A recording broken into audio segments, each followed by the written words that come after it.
یہ کورس ہے this is the first lecture current issues in Islamic economics.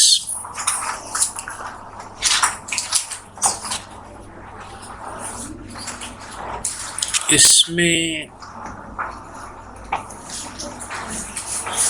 ہم approach یہاں لے رہے ہیں وہ اس وقت کہیں پہ بھی نہیں لی جا رہی ہے. اس کے بہت سارے ایلیمنٹس ہیں جو ایک وقت میں ہم سمجھا بھی نہیں سکتے ہیں،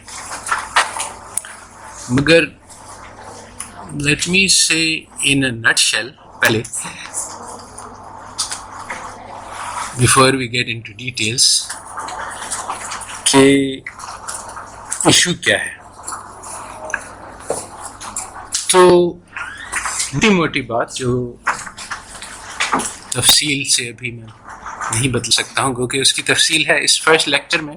بہت سارے سپلیمنٹری ریڈنگز ہیں جو ان باتوں کی تفصیل بتلائیں گے جو میں یہاں سمرائز کر رہا ہوں.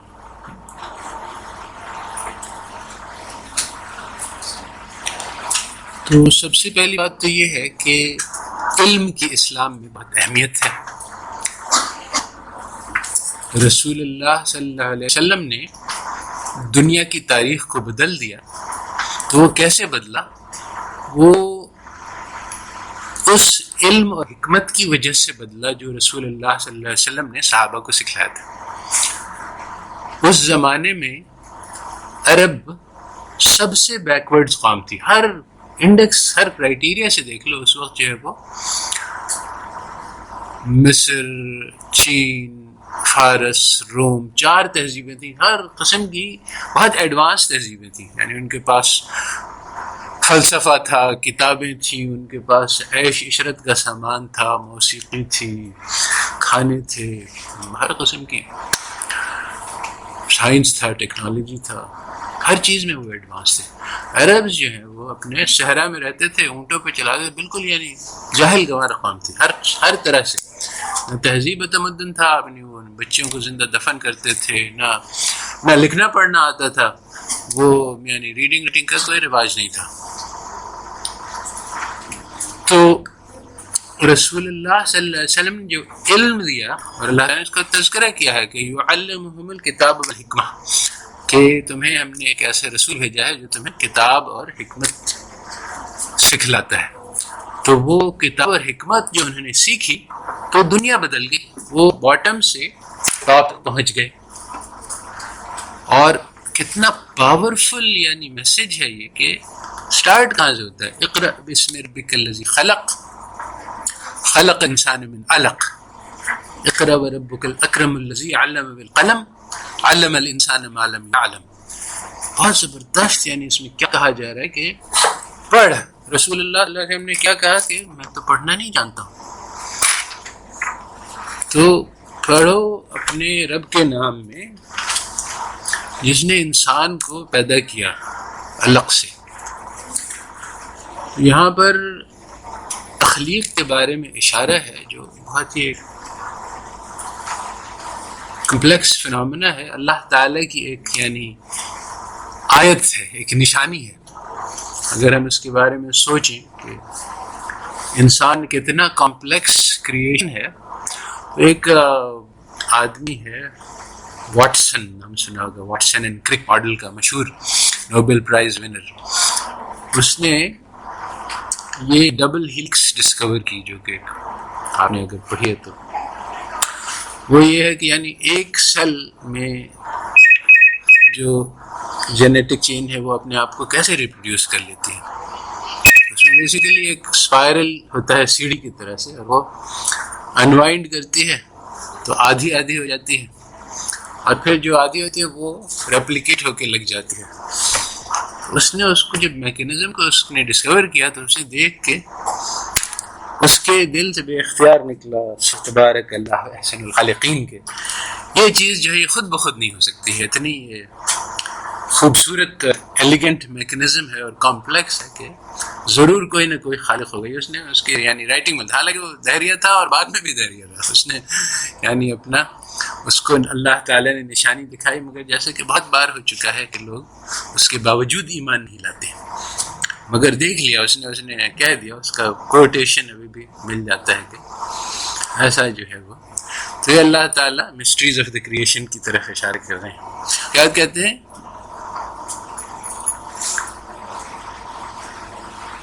اقرأ وربک الاکرم الذی علم بالقلم علم الانسان ما لم يعلم، کہ پڑھو اور اپنے رب کی تعریف بیان کرو، اپنے رب کے پہچانو کہ وہ کتنا بڑا ہے. اور پہچان میں جو اللہ تعالیٰ کی ہزاروں صفات ہیں، اتنی سارے ہیں کہ سمندر کے پانی خالی ہو جائیں مگر ہم لوگ ان کی صفات لکھنا نہیں ختم کر سکتے. مگر یہاں پر کون سی صفت کا تذکرہ آیا؟ تذکرہ اس بات کا ہو رہا ہے کہ اللہ تعالیٰ نے انسان کو سکھلایا علم، اور قلم کے ذریعے سے سکھلایا. یہ دو باتیں دونوں اہم ہیں، یعنی ایک تو علم سکھلایا اللہ تعالیٰ نے، تو یہ ان کی صفت ہے، اور مسلمانوں کو علم دیا گیا ہے ایک خاص، اور وہ قلم کے ذریعے سے دیا گیا ہے. دونوں کیونکہ عرب میں اورل ٹریڈیشن تھا، وہ ہارٹ ٹو ہارٹ ٹرانسمیشن تھا. تو یہ بھی ہے ایک طریقہ، اور اس کی بھی ضرورت ہے، اور اس کے بغیر چارہ بھی نہیں ہے. مگر جو اورل ٹریڈیشن ہے وہ اتنا سالڈ نہیں ہوتا ہے جتنا لٹرل ٹریڈیشن ہوتا ہے، کیونکہ کتابوں کے ذریعے سے بہت زیادہ دور تک اور دیر تک علم کو پھیلایا جا سکتا ہے. ہارٹ ٹو ہارٹ میں جو ہے وہ افراد تک منحصر ہوتا ہے، تو اس میں سرکولیشن بھی لمیٹڈ ہوتا ہے، اور اس کی ٹرانسمیشن کوالٹی کے بارے میں بھی شک ہوتا ہے. تو اس میسج کا جس کو یہاں سے شروع ہوتا ہے، اثر یہ ہوا کہ مسلمانوں کے اندر علم کی طلب اور شوق پیدا ہو گیا. اور کسی آتھر نے لکھا ہے کہ پہلے زمانے میں مسلمان ہونا اور علم کی طلب نہ ہونا، یہ دونوں چیزیں متضاد تھیں آپس میں، یعنی ہو نہیں سکتا تھا کہ آدمی مسلمان بھی ہو اور طالب علم نہ ہو. اس کے اندر علم کی جستجو پیدا ہو جاتی تھی، کیونکہ کتنی ساری آیات ہیں قرآن کی، کتنی ساری احادیث ہیں جس میں علم کی فضیلت بیان کی گئی ہے، کہ جو آدمی جو اسکالر ہے، جو عالم ہے، اس کی جو قلم کی جو روشنائی ہے وہ شہیدوں کے خون کے برابر یا اس سے بھی زیادہ بہتر ہے. اور وہ آدمی جو علم کی طلب میں اپنے گھر سے نکلتا ہے تو اللہ تعالیٰ اس کے لیے جنت کا راستہ آسان کر دیتے ہیں. فرشتے اس کے پیروں کے نیچے اپنے پر بچھاتے ہیں، اور بہت ساری دنیا کی مخلوق اس کے لیے دعا کرتی ہے. اتنی بڑی بڑی فضیلتیں آئی ہیں کہ مسلمان ہونا آٹومیٹکلی طالب علم ہونا ہوتا تھا. اور بہت زمانے تک مسلمانوں میں علم کا چرچا رہا. اور کہتے ہیں کہ جب امام بخاری درس دیا کرتے تھے دجلہ کے کنارے پر، تو دجلہ کا پانی جو ہے وہ کالا ہو جاتا تھا، کیونکہ لوگ اپنا قلم سے لکھتے تھے اور روشنائی جو ہے اس کو جھاڑتے تھے. اتنے سارے لوگ لکھنے والے ہوتے تھے جو ان کی باتیں ریکارڈ کر رہے ہوتے تھے. تو یہ علم کا شوق تھا. اور یہ بہت یعنی ایسا نہیں کہ بہت پرانے زمانے کی بات ہے، بلکہ کہتے ہیں کہ یعنی ہندوستان میں بھی جب یعنی علم کا شوق کے بہت سارے آثار نظر آتے ہیں کالونیلزم کے زمانے سے پہلے. تو بہت ساری یعنی جو ایک یعنی مشاعرے کے بارے میں تو آپ لوگ جانتے ہی ہیں، لٹریری آرٹ فارم تھا. اس کے علاوہ اور بہت کامن تھا. اور رپورٹس ہیں کہ جب یعنی وہاں امن و امان نہیں تھا، تو اگر کوئی یعنی حملہ ہوتا تھا شہر پہ، تو لوگ جو ہے وہ اپنے گھروں پہ کتابوں لاد کر بھاگا کرتے تھے. تو ہر آدمی کے پاس لائبریری ہوتی تھی جو ایجوکیٹڈ لوگ تھے. اور بہت سارے ایسی بات، اور تقریباً یعنی 100% لٹریسی تھی مسلمانوں میں. تو بہت سارے آثار سے یہ معلوم ہوتا ہے کہ مسلمانوں میں علم کا شوق ہے. بلکہ وہ ایک ڈیل رمپل نے کتاب لکھی ہے کہ وہ ارلی کالونیل جو آئے متاثر ہوئے مغل تہذیب سے. انہوں نے اپنی یعنی وضاقتہ بھی مغلوں جیسی بنا لی, شاعری کرنی شروع کی کیونکہ وہاں یعنی اس کا بہت وہ تھا, اور اپنا جو ہے وہ آداب سارے مغلوں کے اختیار کیے. اور یہ بھی لکھا ہے کہ یہاں جو ہے وہ 10 روپے جس کلرک کو ملتا ہے وہ اپنے بچے کو وہ تعلیم دیتا ہے جو ہمارے یہاں شہزادوں کو ملتی ہے. کچھ تو علم کا شوق تھا, مگر کہتے ہیں کہ وائے ناکامی متائے کارواں جاتا رہا, کارواں کے دل سے احساس یہاں جاتا رہا. نہ صرف یہ کہ ہم لٹ گئے بلکہ وہ جو خزانہ ہمارے پاس تھا وہ بھی بھولا بسرا ہو گیا. اب کسی کو پتہ ہی نہیں ہے کہ کیا ہوتا تھا.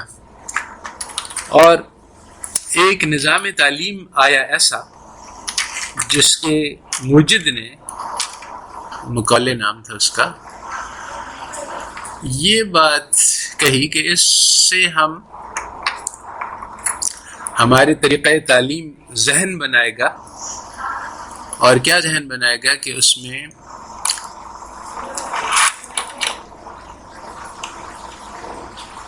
ہماری برتری ثابت ہوگی کہ انگریز جو ہیں وہ سب سے اعلیٰ اور عرفہ قوم ہیں, اور ہر ان کی عادت جو ہے وہ بہترین ہے, اور دنیا میں کوئی ہے ہی نہیں. یعنی اس وقت یہ عام ذہنیت جو لوگوں کے دل میں ایک خیال پیدا ہو گیا ہے کہ ہم سب جاہل تھے, جنگلوں میں رہتے تھے اور لکھنا پڑھنا نہیں آتا تھا, اور انگریز آیا اور اس نے ہمیں تہذیب و تمدن سکھایا اور کانٹے چھری سے کھانا سکھلایا, اور ہمیں گھر بنا کے دیے, ہمیں اخلاق آداب سکھلائے. اور ابھی تک ہم سیکھ نہیں سکے, ابھی تک ہم آدھے جنگلی ہیں, مگر ہم ان کی طرح سے ہو جائیں گے تو پھر ہماری ترقی ہو جائے گی. تو طریقہ تعلیم میں اس نے یہ بات بھی لکھی, اس کی ایک سپیچ ہے منٹ آف ایجوکیشن, مشہور ہے, کہ ویسے تو مجھے عربی نہیں آتی, فارسی نہیں آتی, سنسکرت نہیں آتی, کوئی بھی اورینٹل لینگویج نہیں آتی, مگر اس کے باوجود حقیقت ہے کہ سارا لٹریچر لے لو, عربی میں, فارسی میں, سنسکرت میں, اور ایک ایجوکیٹڈ انگریز کا ایک شیلف کی کتابیں لے لو, دونوں کا کوئی مقابلہ نہیں. تو ہمارے اسٹوڈنٹس میں بھی یہ طریقہ تعلیم یہ خیال پیدا کرتا ہے. اب جس آدمی کے دل میں یہ خیال ہوگا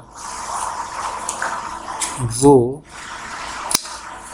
نیچرلی ایک احساس کمتری میں مبتلا بھی ہوگا, اور یہ بھی سوچے گا کہ ہم کچھ نہیں کر سکتے اور ہم ذلیل قوم ہیں, جیسے کہ لوگ کہتے رہتے ہیں. تو یہ جو طریقہ تعلیم اہل مغرب نے ہمیں دیا ہے, اس کا ایک مقصد تھا. بہت اہم ہے یہ بات سمجھنے کی کہ یہ طریقہ تعلیم, دیکھو برٹش کی تعداد بہت تھوڑی تھی, کروڑوں کی قوم پہ ان کو حکومت کرنی تھی, تو اس کا یعنی ان کے بس کی بات نہیں تھی. اتنے تھوڑے لوگ اتنے زیادہ لوگوں پہ حکومت نہیں کر سکتے ہیں, تو ان کو ایک ایسی کلاس پیدا کرنے کی ضرورت ہوئی جو ان کے معاون اور مددگار بنے, اس کے بغیر چارہ نہیں تھا. تو انہوں نے ایجوکیشن اپنا اس لیے بنایا کہ غداروں کی تربیت ہو, وہ لوگ جو اپنے قوم کے مفاد کو قربان کریں اور انگریزوں کے وفادار ہوں. اور پورے طریقہ تعلیم کا یہ مقصد تھا کہ ایسے لوگوں کو پیدا کیا جائے, اور یہ مقصد آج بھی نظر آتا ہے. اس طریقہ تعلیم کی جو ساری کیریکٹرسٹک ہیں اس کا اسلامی طریقہ تعلیم سے کوئی بھی چول نہیں ملتا. ہر طرح سے یہ اس کا اپوزٹ ہے. آج کا مقصد یہ methodology for teaching and learning کا لیکچر ہے کہ ایک ویسٹرن میتھڈالوجی ہے جس کو آپ لوگ یعنی ساری زندگی آپ کو وہی میتھڈالوجی ملی ہے، آپ کو پتہ ہی نہیں کہ کوئی دوسری میتھڈالوجی بھی ہو سکتی ہے، حالانکہ مسلمانوں کی میتھڈالوجی اور اس میں کوئی فرق نہیں۔ اب یہ جو آئیڈیا ہے کہ اسٹوڈنٹس ایک دوسرے سے کمپیٹ کریں گے، ایک جو ہے وہ آگے بڑھے گا، دوسروں کو پیچھے چھڑے گا، دوسروں کو گرائے گا، اپنے آپ کو بڑھائے گا، ان سب کا تعلیم علم سے کوئی تعلق نہیں۔ یہ وہ ہے مقابلہ کے غداری میں کون آگے بڑھ رہا ہے، کون ہمیں زیادہ پلیز کرے گا۔ تو یہی ہے کہ اپنوں سے بے وفائی جو سب سے زیادہ کر کے دکھلائے گا وہ ہم اس کو سلیکٹ کر لیں گے، پھر جب وہ آدمی سلیکٹ ہو جائے گا تو وہ ہمارا بن جائے گا۔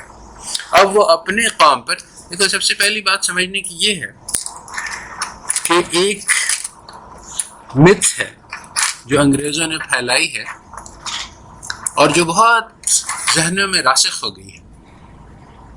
کل میں نے اسی قسم کا ایک لیکچر دیا، وہ نئی کلاس کو جو فرسٹ والی ہے، تو ایک لڑکی بہت ناراض ہوئی اور بحث پہ بحث کرنے لگی اور آخر میں اٹھ کے چلی گئی۔ تو یہ کامن ہے، ایسا بات نہیں ہے کہ یہ، اور یہ ایک منٹ میں یہ بدل بھی نہیں سکتا ہے یہ نظریہ، کیونکہ اس کو کہتے ہیں پیراڈائم شفٹ کے ایک طریقے سے جس سے ہم دنیا دیکھ رہے ہیں، اب ہم کہیں کہ وہ پورا طریقہ غلط ہے تو اس میں یعنی انسان کی یعنی ہر چیز کو پھر سے سوچنا پڑتا ہے۔ تو انگریزوں نے یہ مشہور کیا ہے، لکھا ہے کہ اس کو کہتے ہیں وائٹ مینز برڈن، کے یہ جو ایک سٹوری ہے جو سنائی جا رہی ہے ہمیں، وہ یہ ہے کہ ساری دنیا تاریکی میں تھی، جہالت کے اندھیروں میں ڈوبی ہوئی تھی، پھر سب سے پہلے علم کی روشنی جو ہے وہ یورپ میں پیدا ہوئی، اور ہم نے جو ہے وہ اپنے آباء و اجداد کے جو سپرسٹیشنز تھے، مراد یہ ہے دین یعنی کرسچینٹی، اس سے ہم نے انکار کیا اور ہم نے اپنی عقل سے سوچنا سیکھا، اور پھر ہم نے سائنس ایجاد کیا جو کسی کے پاس نہیں تھا، ہم نے ٹیکنالوجی ایجاد کی کسی کے پاس نہیں تھی، ہم نے سویلائزیشن اور ڈیموکریسی اور ساری چیزیں، ہر انسان کے ہر شعبے میں ہم نے نئی چیزیں پیدا کی جو دنیا میں کسی کے پاس نہیں تھی۔ پھر ہم نے جب ایک بار نگاہ اٹھا کے دیکھا تو کہا کہ ساری دنیا جہالت اور تاریکی میں مبتلا ہے، تو ہمارا یہ فرض بنا کہ ہم ساری دنیا کو جا کے سکھلائیں۔ چنانچہ اس مجبوری کے تحت، اس کو کہتے ہیں وائٹ مینز برڈن، ہم نے ساری دنیا میں پھیل گئے اور سب لوگوں کو اپنی اپنی سائنس اور ٹیکنالوجی اور اپنی سارے سویلائزیشن کے جو فائدے ہیں وہ ساری دنیا کو جا کے سکھلائیں۔ تو یہ سٹوری ہے جو کہ سنائی جاتی ہے اور مشہور ہے اور رائج الوقت ہے اور دماغوں کے اندر راسخ ہے، اور اس کا حقیقت سے کوئی تعلق نہیں، بالکل A to Z غلط ہے،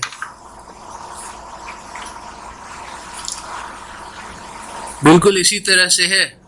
اس کے آج نمونہ ملتا ہے، ورنہ یہ بات لوگ باور کرنے مشکل ہوتی ہے کہ امریکہ نے عراق سے حملہ کرنے سے پہلے یہ کہا کہ ہمارا مقصد عراق پر حملہ کرنے میں یہ ہے کہ وہاں ایک ظالم ڈکٹیٹر ہے، وہ اپنی قوم پر بہت ظلم کر رہا ہے، تو اس قوم کو چھڑانا ہے، ان کو آزادی دلانی ہے اور ان کو ڈیموکریسی اور گورننس اور ہماری بینیفٹس دینی ہے، جو اور وہ جو آدمی ہے اس کے پاس ویپنز آف میس ڈسٹرکشن ہیں، جو کہ ساری دنیا خطرے میں ہے، تو ہم ساری دنیا کی حفاظت کرنے کے لیے جا رہے ہیں۔ اس کے پاس ویپنز آف میس ڈسٹرکشن سرے سے تھے ہی نہیں، اور ان کو پتا تھا کہ نہیں ہے، انہوں نے جھوٹ بولا صرف اس مقصد کے لیے کہ ان کو ریشنل مل جائے، اٹیک تھا، اور عوام سے کیا ہمدردی ہوگی، ان کا سارا انفراسٹرکچر تباہ کر دیا، ہسپتال تباہ کر دیے، اسکولز تباہ کر دیے، ان کے انٹلیکچوئلز کو جا کے قتل کیا ڈیلیبریٹلی، ان کے اور جو یعنی جو ایکچول بات تھی اور جو افسانہ تھا جو بتلایا جا رہا تھا اس میں کوئی تعلق نہیں تھا۔ بالکل اسی طرح سے اس وقت جو عوام الناس میں جو 90% لوگ بلیو کرتے ہیں اس کا اور حقیقت کا کوئی تعلق نہیں. وہ جو لڑکی ناراض ہو گئی وہ ٹپیکل ہے، یعنی ایسا نہیں ہے کہ وہ ان یوزول ہے، بلکہ 99% لوگ اسی طرح سے ہیں. وہ میری بات سنیں گے تو اگر وہ آرگیو نہیں کریں تو برداشت کر لیں گے. مولوی صاحب ایسے ہی بکتے رہتے ہیں، سارے مولوی سے یہی بات سنتے آئے ہیں ہم، کوئی نئی بات نہیں ہے. یہ ہمارے لوگ اپنے وہ فرسٹریشن میں کہ ایسی قسم کی باتیں کرتے رہتے ہیں. آفٹر آل اتنا اچھا گورا ہے، انگریز ہے، اس کے بارے میں کوئی برائی سننے کے جو ہے وہ لوگوں کو تاب نہیں. اور یہی اس سسٹم تعلیم کا مقصد ہے کہ گوروں کی برائی سننے کی تاب نہیں ہو. کیا اپنی شکل دیکھی آئینے میں آپ نے، جو میری ان کا کرٹیسزم کر رہے ہیں. تو جو حقیقت ہے وہ یہ ہے کہ ساری دنیا کی قومیں آگے تھیں اور یہ یورپ والے سب سے پیچھے تھے. اتنے پیچھے تھے کہ لوگ ان پہ حکومت نہیں کرنا چاہتے تھے، جس طرح سے وہ عربوں والی بات ہے. آپس میں ان کی ہر وقت لڑائی چلتی رہتی تھی. جس طرح آپ نے 300 years وار سنی ہوگی، 90 years war of the roses, war ہی وار. کسی نے انالائز کیا کہ 300 سال ایسے گزرے جس میں سے 10 سال یا 20 سال ایسے ہوں گے جس میں کوئی جنگ نہیں ہو رہی تھی.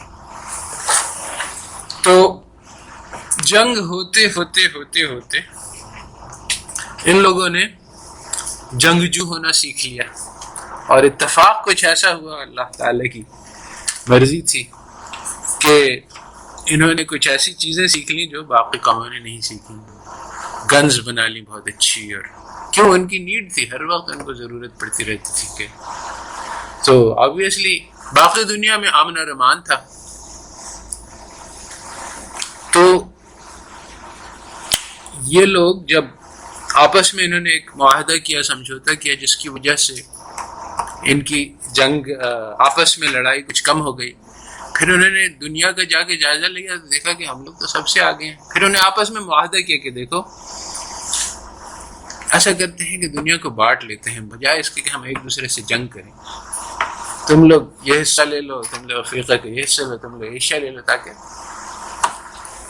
پھر انہوں نے یہ حکمت تدبیر چلائی اور پھر ساری دنیا پہ چھا گئے. اور 20th سینچری کے شروع میں تقریباً 90% آف دا گلوب جو ہے وہ یورپینز کے قبضے میں تھا. اور یہ کیوں ہوا، اس کے بہت سارے وجوہات ہیں. ہم ابھی اس کی تفصیل میں، صرف اتنی بات نہیں تھی کہ ان کے پاس گنز اور ٹیکنالوجی اور وہ تھا، بلکہ اس میں 2-3 اور باتیں تھیں. ایک تو یہ ہے کہ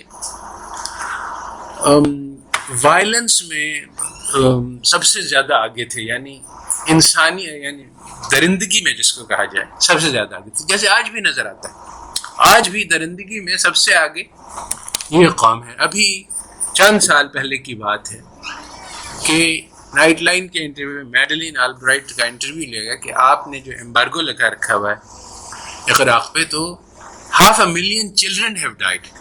تو کیا یہ جسٹیفائڈ ہے؟ تو اس نے کہا ہاں، تھوڑی سی شرمائی، مگر ہاں اصل میں تو ہے یہ ایک کاسٹلی چیز، مگر I would say it is justified.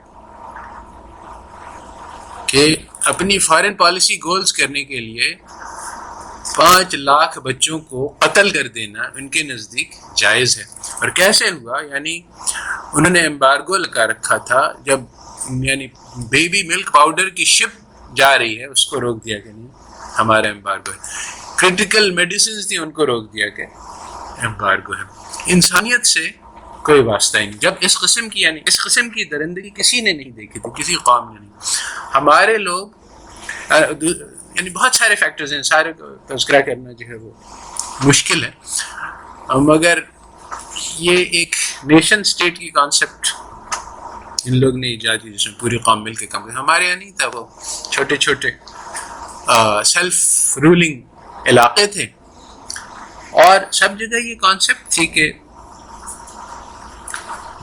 بادشاہ جو ہے وہ بادشاہ تو بدلتے ہی رہتے تھے، یعنی کسی نے حملہ کیا وہ قبضہ ہو گیا، مگر سب بادشاہ اپنی رعایا کا خیال رکھتے تھے، کیونکہ ان کو پتہ تھا کہ یہ ہماری گائے ہے، اس کو ہمیں دھونا ہے، اسی سے ہمیں تو وہ ساری بینیفٹس ملیں گی۔ تو جب یہ برطانیہ والے آئے تو عوام کو یہ نہیں پتہ چلا کہ یہ ایک کینسر کی طرح سے ہے، یہ اتنا زیادہ چوسے گا کہ اس کو یعنی عوام کی ہیلتھ کا بھی کوئی خیال نہیں ہوگا۔ چنانچہ شروع میں جب مظالم ہوئے عوام کے خلاف تو انہوں نے لیٹرز لکھے کوئین آف ملکہ عالیہ کے نام کے، مگر اس کی کوئی رسپانس نہیں ہے۔ چنانچہ جب پلاسی پہ جب شکست ہوئی، سلطان ٹیپو شہید کی اور بنگال فتح ہوا، تو بنگال امارتیہ سین جو ہے نوبل پرائز ونر، اس نے لکھا ہے اس کے بارے میں، was the richest place in the world in terms of food per capita۔ وہاں پیداوار فصل ہی فصل، کسی جگہ میں اتنا زیادہ فوڈ نہیں اگتا تھا۔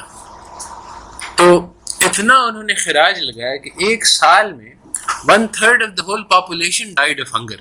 اس میں آپ لوگوں کو پتہ ہوگا کہ وہ میر جعفر جو ان کا وہ غدار تھا، اس کو بھی اپنی بیوی کے زیورات بیچنے پڑے خاندان والوں کے، ان کا خراج پے کرنے کے لیے، اتنا زیادہ انہوں نے ٹیکس لگا دیا۔ 1/3 قوم مر گئی بھوک سے، موسٹ فرٹائل لینڈ میں۔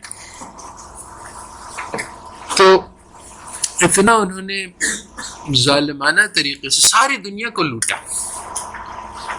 پھر یعنی وہ افریقہ کا حال ایسا گت بنایا ہے اس کا کہ وہاں پہ کوئی پیداوار نہیں تھی، وہاں انسان لے گئے، لاکھوں کی تعداد میں انسانوں کو لے کے غلام بنایا اور ان کو بھیجا امریکہ اور مختلف جگہوں پہ اور بیچا، اور اس سے کاروبار کیا، انسان کی تجارت کی۔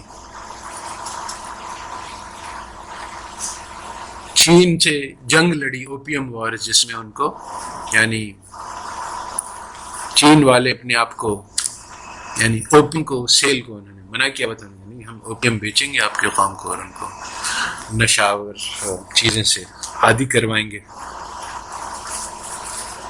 تو اس طرح سے جاپان سے جنگ لڑی کہ جاپان اپنے آپ کو الگ تھلگ رہتا تھا کہ بس ہم آپ سے ٹریڈ کرنا چاہتے ہیں، جنگ کا مقصد اور کچھ نہیں تھا، اور فری ٹریڈ کے علاوہ کوئی مقصد نہیں تھا۔ تو جو قصہ رائج ہے کہ سب سے ایڈوانس سویلائزیشن وہ ہے، ترقی کا مطلب یہ ہے کہ ان کے جیسا ہو جانا، جو سب کے ذہن میں، یہ سٹوری ہی غلط ہے۔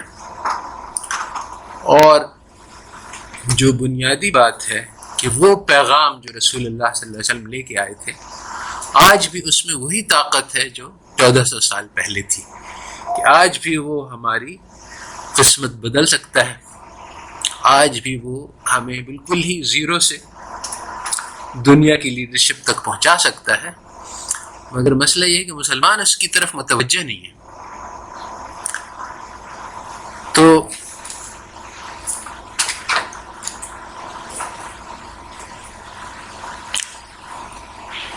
ایک ابن خلدون نے لکھا ہے کہ جب مسلمان جو کسی دوسری قوم پہ فتح کرتے ہیں تو وہ قوم مرعوب ہو جاتی ہے اور ہر طرح سے مسلمانوں کی نقل کرنے لگتی ہے، ان کے کھانے پینے کے طریقے، ان کے لباس کے طریقے، ان کے آداب، تہذیب، معاشرت، سب طریقوں کی نقل کرنے لگتی ہے، کیونکہ ایک یہ سائیکولوجیکل فیکٹر ہے کہ وہ غالب آ گیا تو ضرور اس کے اندر کوئی خوبی ہوگی جس کی وجہ سے وہ غالب ہوگی۔ تو وہ کیا ہے، وہ ہر طرح سے یعنی اپنے احساس سے کمتری ہے، ان کا احساس سے برتری ہے، تو ہر طرح سے ان کی نقل اتارنے کی کوشش کرتے ہیں، ہر صفت ان کی اچھی ہے۔ اب اگر کوئی آدمی مجھے چھری دکھا کے میری جیب سے سارے پیسے چوری کرے تو میں کہوں کہ ہاں بھائی یہ آدمی ہے اصل، اب اس کی ہر چیز مجھے نقل کرنی چاہیے۔ تو یہی اب وہ چھری چلتا ہے تو میں بھی چھری، اب وہ لمبی لمبی موچھیں رکھتا ہے تو میں بھی لمبی لمبی موچھیں رکھوں تاکہ میں بھی اس کی طرح سے ہیرو بن جاؤں۔ تو آج یہی معاملہ ہے کہ مسلمان جو ہے وہ ان کی نقل میں لگے ہوئے ہیں غیر قوموں کی، جن کے بارے میں اللہ تعالیٰ نے کہا کہ لا یغرنک تقلب الذین کفروا فی البلاد متاع قلیل ثم مأواہم جہنم بئس المہاد، کہ تم لوگوں کو ان کافروں کی ظاہری شان و شوکت جو ہے، ظاہری چلت پھرت دنیا میں ان کا جو غلبہ ہے وہ دھوکے میں نہ ڈالے. متاع قلیل، بہت تھوڑے دن کی چمک ہے، اس کے بعد ان کو جہنم میں جانا ہے اور یہ بہت برا ٹھکانہ ہے. تو مرعوب ہونے کی وجہ سے مسلمانوں نے یہ بات سمجھی کہ ہم شکست کھا گئے. نہ صرف یہ کہ شکست کھا گئے بلکہ پچھلے 200 سال سے تقریباً ہر مارکے میں ہم شکست کھا رہے ہیں. یعنی جتنی لڑائیاں ہوئی ہیں اللہ ماشاء اللہ تھوڑی بہت فتح میں، مگر زیادہ تر ہم ہار رہے ہیں. تو مسلمانوں نے اپنے تئیں یہ فیصلہ کر دیا کہ یہ اسلام جو ہے یہ ہمارے کسی کام کا نہیں، کیونکہ اس سے ہماری بچت نہیں ہوئی. تو اب جو ہے وہ ہمیں اہل مغرب ہی سے سیکھنا پڑے گا کہ ان سے کیسے مقابلہ کرنا ہے. اور چنانچہ یہ پروجیکٹ شروع ہوئی کہ جس کو کہتے ہیں اسلامائزیشن آف نالج، کہ بس وہ جس طرح سے کرتے ہیں اس طرح سے ہم نقل کر لیں تاکہ ہم بھی وہاں تک پہنچ جائیں جہاں تک وہ پہنچے ہوئے. تو پھر اس کے بعد پھر ہم اسلام کے بارے میں کچھ سوچیں گے. ابھی تو ضرورت وقت کی یہ ہے کہ ہم ترقی کر جائیں. ترقی کا کیا مطلب ہے کہ انگریزوں جیسے ہو جائیں. یہ ایگزیکٹلی تو اللہ تعالی نے فرمایا تھا، قرآن میں ہے لکھا ہوا کہ الیوم اکملت لکم دینکم واتممت علیکم نعمتی ورضیت لکم الاسلام دینا، کہ آج کے دن میں نے دین کو کامل کر دیا. یہاں پہ جو اور اپنی نعمت کو تمہارے اوپر پورا کر دیا اور تمہارے لیے دین اسلام کو پسند کیا. تو یہ دین اسلام جو ہے یہ اللہ تعالیٰ کی زبردست نعمت ہے اور یہ کامل ہے. کامل اس سینس میں ہے، کامل کے 2 مطلب ہوتے ہیں. ایک تو ہے کمال، پرفیکشن، ایکسیلنس، اور ایک مکمل یعنی کمپلیٹ. تو آج ہماری قوم نے اپنے دل میں، زیادہ تر مسلمان نے یہ فیصلہ کر رکھا کہ یہ دونوں چیزیں غلط ہیں. نہ ہمارا دین کامل ہے، کمپلیٹ ہے، اس میں اللہ تعالیٰ ہمیں یہ بھول گئے بتلانا کہ کیمسٹری میں کیا ہوتا ہے اور بایولوجی میں کیا ہوتا ہے، فزکس میں کیا ہوتا ہے، اور ان سب چیز کے بغیر ہمارا شامل نہیں، گزارا نہیں. تو ٹھیک ہے کہ اس میں نہیں ہے، مگر آج اگر ہمیں ترقی کرنی ہے تو ہمیں یہ ساری چیزیں سیکھنی ہوگی. تو اب دین جو ہے وہ یعنی انکمپلیٹ ہے. دوسرے یہ ہے کہ اس میں نقص بھی بہت سارے ہیں، بہت ساری چیزیں جو اللہ تعالیٰ نے اس میں وہ آج کل کے زمانے کے حساب سے صحیح نہیں ہے. کہ انٹرسٹ بین کر دیا، آج انٹرسٹ کے بغیر قوم ترقی نہیں کر سکتی. اور یہ کیا کہ عورتوں کو پردہ کرنا چاہیے ماڈرن زمانے میں، اس کا کوئی تصور ہی نہیں. ایسی باربیرک سزائیں دے دیں کہ چور ہاتھ ہی کاٹ دیں، یہ کیا ظلم کی بات ہے. تو اس طرح سے میسج بھی ڈیفیکٹو ہے، اس میں تھوڑا سا ہم ریپیئر کر لیں گے تو ٹھیک ہو جائے گا. تو اللہ تعالیٰ نے لکھا کہ قرآن میں کہا تھا کہ مومنوں کو خوش ہونا چاہیے اس پیغام سے جو ان کو پہنچا، یہ قرآن سے. یہ بہت بہتر ہے اس چیز سے جو کافر جمع کر رہے ہیں. اگر آج مسلمان کا یہ خیال نہیں، آج وہ سواب کرنے پہ بالکل تیار ہے کہ ہاں تم ہماری یہ قرآن سنبھالو، ہمیں اپنی بایولوجی کیمسٹری فزکس دے دو تو ہم خوش ہو جائیں گے. اب عملاً مسلمان یہی کر رہا ہے کہ زندگی اس نے خرچ کر دی ہے مغرب کے علوم سیکھنے میں، اپنے علوم کی طرف نگاہ اٹھا کے بھی نہیں دیکھی کہ ہمارے بزرگ کیا کہتے تھے، کیا سوچتے تھے. سب فالتو چیزیں ہیں. تو اکنامکس میں بھی یہی ہوا کہ جو ایکچوئل جو حقیقت ہے کہ وہ جو پیغام ہے اللہ تعالیٰ کا، اس کی ہمارے زندگی کی ہر شعبے میں رہنمائی ہے، اکنامکس انکلوڈیڈ، اور وہ رہنمائی ایسی ہے کہ ابھی تک کافر وہاں تک پہنچا نہیں ہے، مگر مسلمانوں نے دیکھا، یہ پچھلے 30 سال کی بات ہے، جو شروع والے ہمارے جنریشن تھا جنہوں نے اکنامکس نہیں پڑھی، یعنی ویسٹرن اکنامکس نہیں پڑھی، انہوں نے ایک طائرانہ جائزہ لیا جس میں باقر صدر ہے، مودودی ہے، اور بہت سارے اسکالرس ہیں، انٹلیکچوئلس ہیں اسلامی دنیا کے. انہوں نے کہا کہ کیپٹلزم کا نظام ہے، کمیونزم کا نظام ہے، یہ دونوں بہت ہی انفیریئر نظام ہیں، اور ہمارا جو اسلامی نظام ان دونوں سے بہت بہتر ہے. اور اس کی بہت ساری یعنی ہمارے پاس کتابیں ہیں، مفتی شفیع نے لکھا ہے جو یہ بات کہہ رہے ہیں. اس کے بعد پھر اس کو کہہ سکتے ہیں کہ سیکنڈ جنریشن آیا، جب ایکچولی یہ دعوے جو ہیں these were part of the independence struggle of the Muslims, کہ جب ہم نے یعنی ساری دنیا 90% جو بگننگ آف 20th سینچری میں ساری اسلامی دنیا جو ہے وہ یہ یورپینز کے قبضے میں تھی. پھر اس سینچری کے شروع میں فریڈم سٹرگلز میں اصل میں ہوا یہ کہ ورلڈ وار 1 میں یورپ میں آپس میں بہت خون خرابہ ہوا. اس کو ورلڈ وار 1 کہنا بھی یعنی ایک ہوئی تو ساری دنیا میں، مگر اصل میں یورپین پاورز کی آپس میں جنگ تھی. یورپ ایک بہت چھوٹا سا علاقہ ہے، سارے انڈیا بھی اس کے برابر نہیں، اس کو ایک کانٹیننٹ کہنا یہ بھی ایک وہ ہے ظلم، ان کی یعنی اپنی احساس برتری اس کا نتیجہ ہے.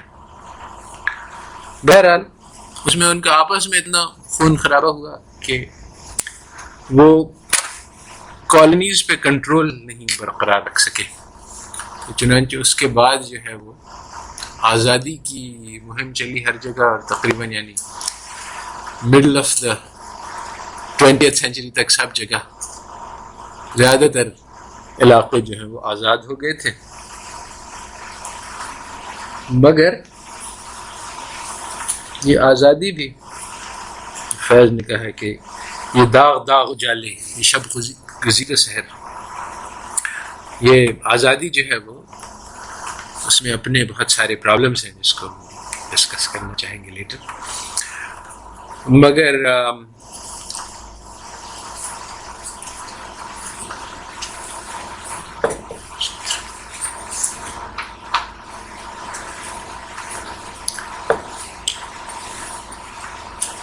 تو European dominance over the world اس طرح سے تو ختم ہو گیا کہ فزیکل ڈومیننس ہو، مگر انٹلیکچوئل ڈومیننس بہرحال برقرار رہا. تو اب جو سیکنڈ جنریشن آیا، جب ہمارے پاس اپنے ملک آ گئے مسلمانوں کے، تو اب ایک پریکٹیکل پرابلم سامنے آیا کہ یہاں پر نظام کیا ہوگا. اور ضرورت تو اس بات تھی کہ اسلامی نظام آتا. پاکستان جو ہے اسلام کے نام پہ بنا تھا، کانسٹیٹیوشن میں لکھا ہوا ہے کہ یہاں اسلامی نظام چلے گا، قرآن اور اس کے روشنی میں فیصلے ہوں گے.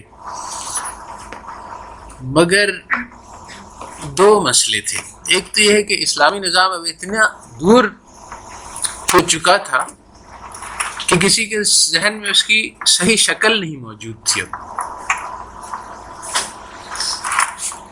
کارواں جو ہے اس کو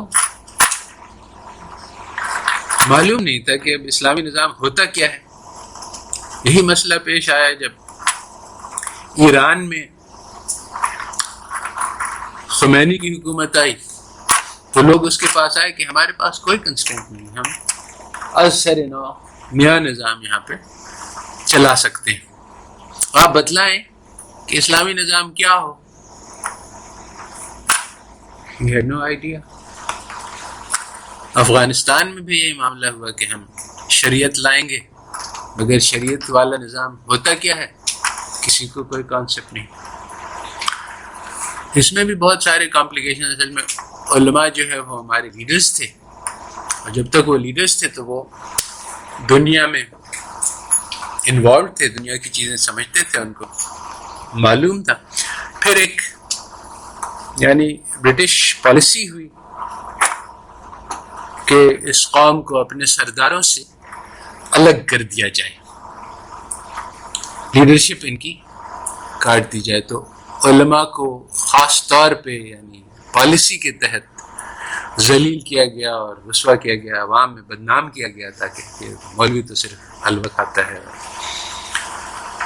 جب دربار لگتا تھا تو کچھ آفیشیل علماء بھی ہوتے تھے، تو رینکنگ ہوتی تھی کہ گورنر جنرل بیٹھتا ہے اوپر، اس کے بعد سیکنڈ رینک پہ، تھرڈ رینک پہ، فورتھ رینک، اور جہاں پہ چپراسی بیٹھے تھے، پیونز بیٹھتے تھے، وہاں پہ علماء کو بھی بٹھایا جاتا تھا۔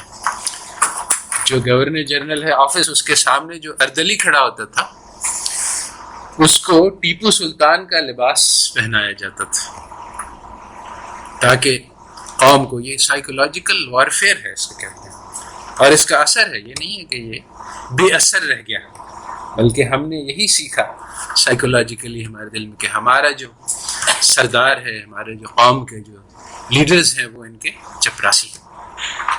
یہ اتنی بڑی یعنی ضرب ہے، جس طرح سے ایک آدمی چھری بھونک دے آپ کے سینے میں، اسی طرح سے یہ ضرب ہے جو ہمیں لگی ہے، اور ہم اس سے مجروح ہو چکے ہیں۔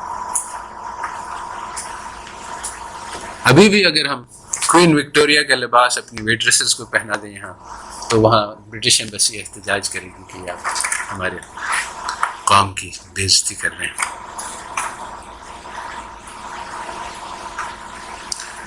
تو یہ سائیکولوجیکل وارفیئر ہوا، اور ڈیلیبریٹلی ہوا، یہ نہیں کہ یہ ایسے ہی، بلکہ ہم یعنی آپ کو لکھا ہوا دستاویزات دکھائیں گے۔ ہماری قوم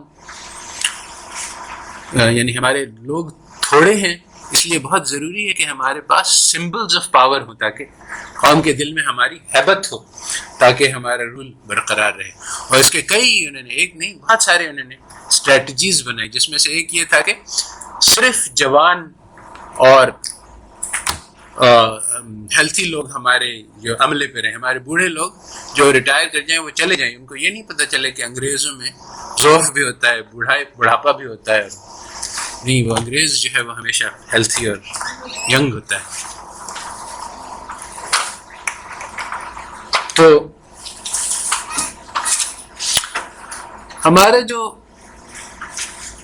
ریولوشن کے بعد جو جنریشن آیا، اس کے سامنے مسئلہ پیش آیا کہ قوم کیسے چلائے، یعنی یہ سسٹم کیا ہوگا۔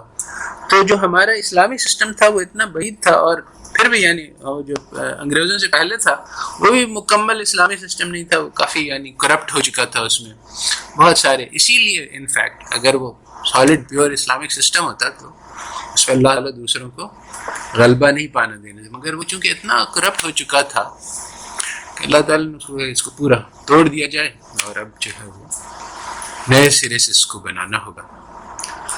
جب عثمانی خلافت وجود میں آئی تو اتنا عدل اور انصاف تھا کہ دستاویزی ریکارڈ موجود ہیں کہ وہ جہاں جہاں جاتے تھے اس کے پاس جو کرسچنز کی حکومتیں ہوتی تھیں، اس میں اصل میں وہاں اپنا پرانا فیوڈل سسٹم چل رہا تھا، تو وہ جو بادشاہ تھا وہاں کا، وہ بہت ظلم کرتا تھا اپنے کسانوں پر، مزارے پر، سارے قوم پر۔ اور قوم جب دیکھی تھی اچھا ہمارے پڑوس میں مسلمان رہتا ہے، اور اس میں یعنی اس میں ایسا عدل انصاف ہے کہ ابھی بھی یعنی ایک کورٹ کیسے، ویسے مزارے فیوڈل سسٹم ترکی میں بھی تھا، اور اس میں یہ سسٹم تھا کہ جو لارڈ ہے وہ آتا تھا، وہ اپنے سارے جو اس کے کھیت تھے اس سے خراج وصول کرتا تھا، مگر خراج کی لگان مقرر تھی، اگر وہ 10% سے وہ 15% پہ چلا جاتا اس کے خلاف کیس ہو جاتا تھا۔ قاضی جو ہے وہ اس کو، ایک کیس موجود ہے ان کی عدالتی ریکارڈ میں کہ ایک آدمی تھا، وہ آ کے شکار کھیلنے جایا کرتا تھا اپنی ریاست میں، اپنے اس میں علاقے میں جو اس کے جاگیر تھے، تو وہ اپنے ساتھ اپنے پورے خاندان کو لے آیا کرتا تھا، اور وہ 3 دن شکار کھیلتے تھے، اور سارے جو گاؤں والے تھے وہ بیٹھ کے ان کو کھلاتے تھے اور سارا ان کے خدمات کرتے تھے۔ انہوں نے کیس کر دیا کہ بھائی جو معاہدہ ہے اس میں تو لکھا ہے کہ ہمیں اس آدمی کو سپورٹ کرنا ہے، چلو ہم اس کے خاندان کو، مگر یہ اپنے جو ایکسٹینڈڈ فیملی لے آتا ہے اس کا کھانا وانا ہمارے ذمے نہیں ہونا چاہیے۔ چنانچہ قاضی نے ان کے حق میں فیصلہ کر دیا کہ ہاں ٹھیک ہے، اگر یہ اور لوگ لائے گا تو اس کے پیسے ادا کرنے ہوں گے۔ سوچ سکتے ہیں بھلا کہ کوئی آدمی یہاں سندھ میں ابھی بھی اپنے ہاریوں کے اوپر کوئی ظلم کرے، اس کے خلاف مقدمہ ہو جائے۔ تو یہ فیوڈل سسٹم وہاں بھی تھا مگر فرق تھا۔ تو جب انہوں نے دیکھا کہ اس قسم کا انصاف ہے تو انہوں نے اپیل کی مسلمانوں کا، آپ آگے یہاں حملہ کریں، ہم آپ کو بتلائیں گے راستے، اور ہم بتلائیں گے کہ فلانی جگہ پہ فوج ہے۔ اور چنانچہ مسلمانوں نے بہت ایکسپینڈ کیا اور یورپ میں کافی حصہ تک ترکوں کے ہاتھ میں آ گیا۔ تو یہ عدل اور انصاف کے کرامات تھے، مگر آہستہ آہستہ یہ سسٹم کرپٹ ہو گیا۔ شروع ایسے ہوا کہ وہ جو ایک دن مقرر تھا ہفتے کا جس میں ساری قوم میں سے کوئی بھی آتا تھا، وہ گھنٹی بجاتا تھا تو اس کو خلیفہ سے براہ راست اس کی پیشی ہو جاتی تھی، وہ اپنی شکایت درج کر سکتا تھا۔ تو خلیفہ کے بہت سارے گورنر نے کہا کہ یا خلیفہ یہ لوگ آپ کے ستاتے ہیں، ایسا کریں کہ پہلا راؤنڈ ہم لوگ کے پاس آ جائے، یعنی ہم اسکرین کر کے آپ کے پاس بھیج دیں گے، بہت معقول بات ہے۔ تو چنانچہ ایسا ہو گیا کہ عوام کی رسائی رک گئی اور پہلے کسی گورنر کے تھرو ہو کے جانا پڑتا تھا۔ اب خلیفہ کو کوئی ڈرائی نہیں کر سکتا، اس کے پاس سب کچھ پہلے ہی سے موجود، مگر گورنر جو ہیں ان کو ڈرائیو کیا جا سکتا ہے۔ اور چنانچہ آہستہ آہستہ ہوا کہ اچھا بھائی میرا کیس میں خلیفہ کے پاس لے جانا چاہتا ہوں، اچھا تھوڑی سی مجھے ایک ہدیہ دے دو، نذرانہ دے دو۔ لوگ ہدیہ لے کے آنا جو ہے وہ رسم بن گیا کہ جب بھی آتا تھا اپنے گورنر سے بات کرنا تو پہلے اس کو کوئی ہدیہ بھی لانا پڑتا تھا۔ اور اس طرح سے آہستہ آہستہ ایک دن میں نہیں ہوا، اور بہت سارا یعنی سسٹم میں کچھ لوگ کرپٹ تھے، زیادہ لوگ آنےسٹ تھے، آہستہ آہستہ سسٹم بدلا مگر بدلا۔ اور ایک ایسا زمانہ آیا کہ ٹرکش میں ایک شعر ہے سلام وردن، کہ میں نے دربار میں گیا، میں نے سلام پیش کیا تو وہ قبول نہیں ہوا کیونکہ وہ رشوت نہیں تھی، صرف رشوت قبول ہوتی تھی، سلام بھی نہیں قبول ہوتا تھا۔ تو ایک بار ایک قوم پہنچی ایجپٹ سے عثمانی خلیفہ کے دربار میں کہ وہ جو آپ نے گورنر ہمیں بھیجا ہے بہت ظالم آدمی ہے، اس نے بہت ہم سے خراج لیا ہے، اس نے ایک محل بنایا، اس نے ایک حرم بنایا، اس میں کتنی ساری عورتوں کو رکھ لیا ہے، اور بہت سارے اس نے سارے اس کے مناقب بتلائے کہ یہ اس نے ظلم کیا ہے۔ تو خلیفہ سنتا رہا، اس نے کہا اچھا ٹھیک ہے تم لوگ کیا چاہتے ہو، پھر کیا کوئی اور گورنر بھیجنا؟ ٹھیک ہے، کیا اس آدمی نے اپنا محل بنا لیا ہے؟ کہا کہ ہاں بنا لیا۔ اس نے اپنا حرم بھر لیا ہے؟ ہاں بھر لیا۔ اس نے یہ کر لیا ہے سب کچھ کر لیا، تاکہ دیکھو اب میں اگر دوسرا گورنر بھیجوں گا تو وہ نئے سرے سے ہی کام شروع کرے گا، نیا حرم بنائے گا، تو تم لوگ کے اوپر ظلم جو ہے وہ کم ہوگا کہ زیادہ ہوگا؟ تو وہ خاموشی سے واپس ہو گئے، ٹھیک ہے بھائی اسی کے ساتھ گزارا کرتے ہیں۔ تو یہ حال ہو گیا تھا کہ عدل اور انصاف ناپید ہو گیا۔ تو جب ایسا ہوا تو پھر ایسی خلافت سے اللہ تعالیٰ کو کوئی مطلب نہیں۔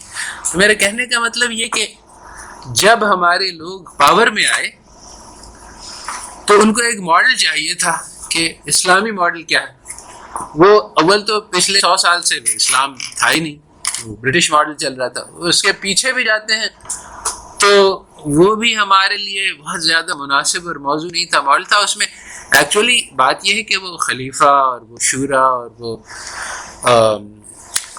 عدالت قاضی سسٹم تو بالکل صحیح تھا، مگر یعنی اسلامی بنیاد پہ قائم تھا، شکل اس کی اسلامی تھی مگر اس کی روح ختم ہو گئی تھی، اسی لیے اس کو ختم کر دیا گیا۔ تو اب وہ سسٹم کی شکل کاپی کرنا بھی مشکل تھا، اور دوسری یہ کہ جو نظام چل رہا تھا وہ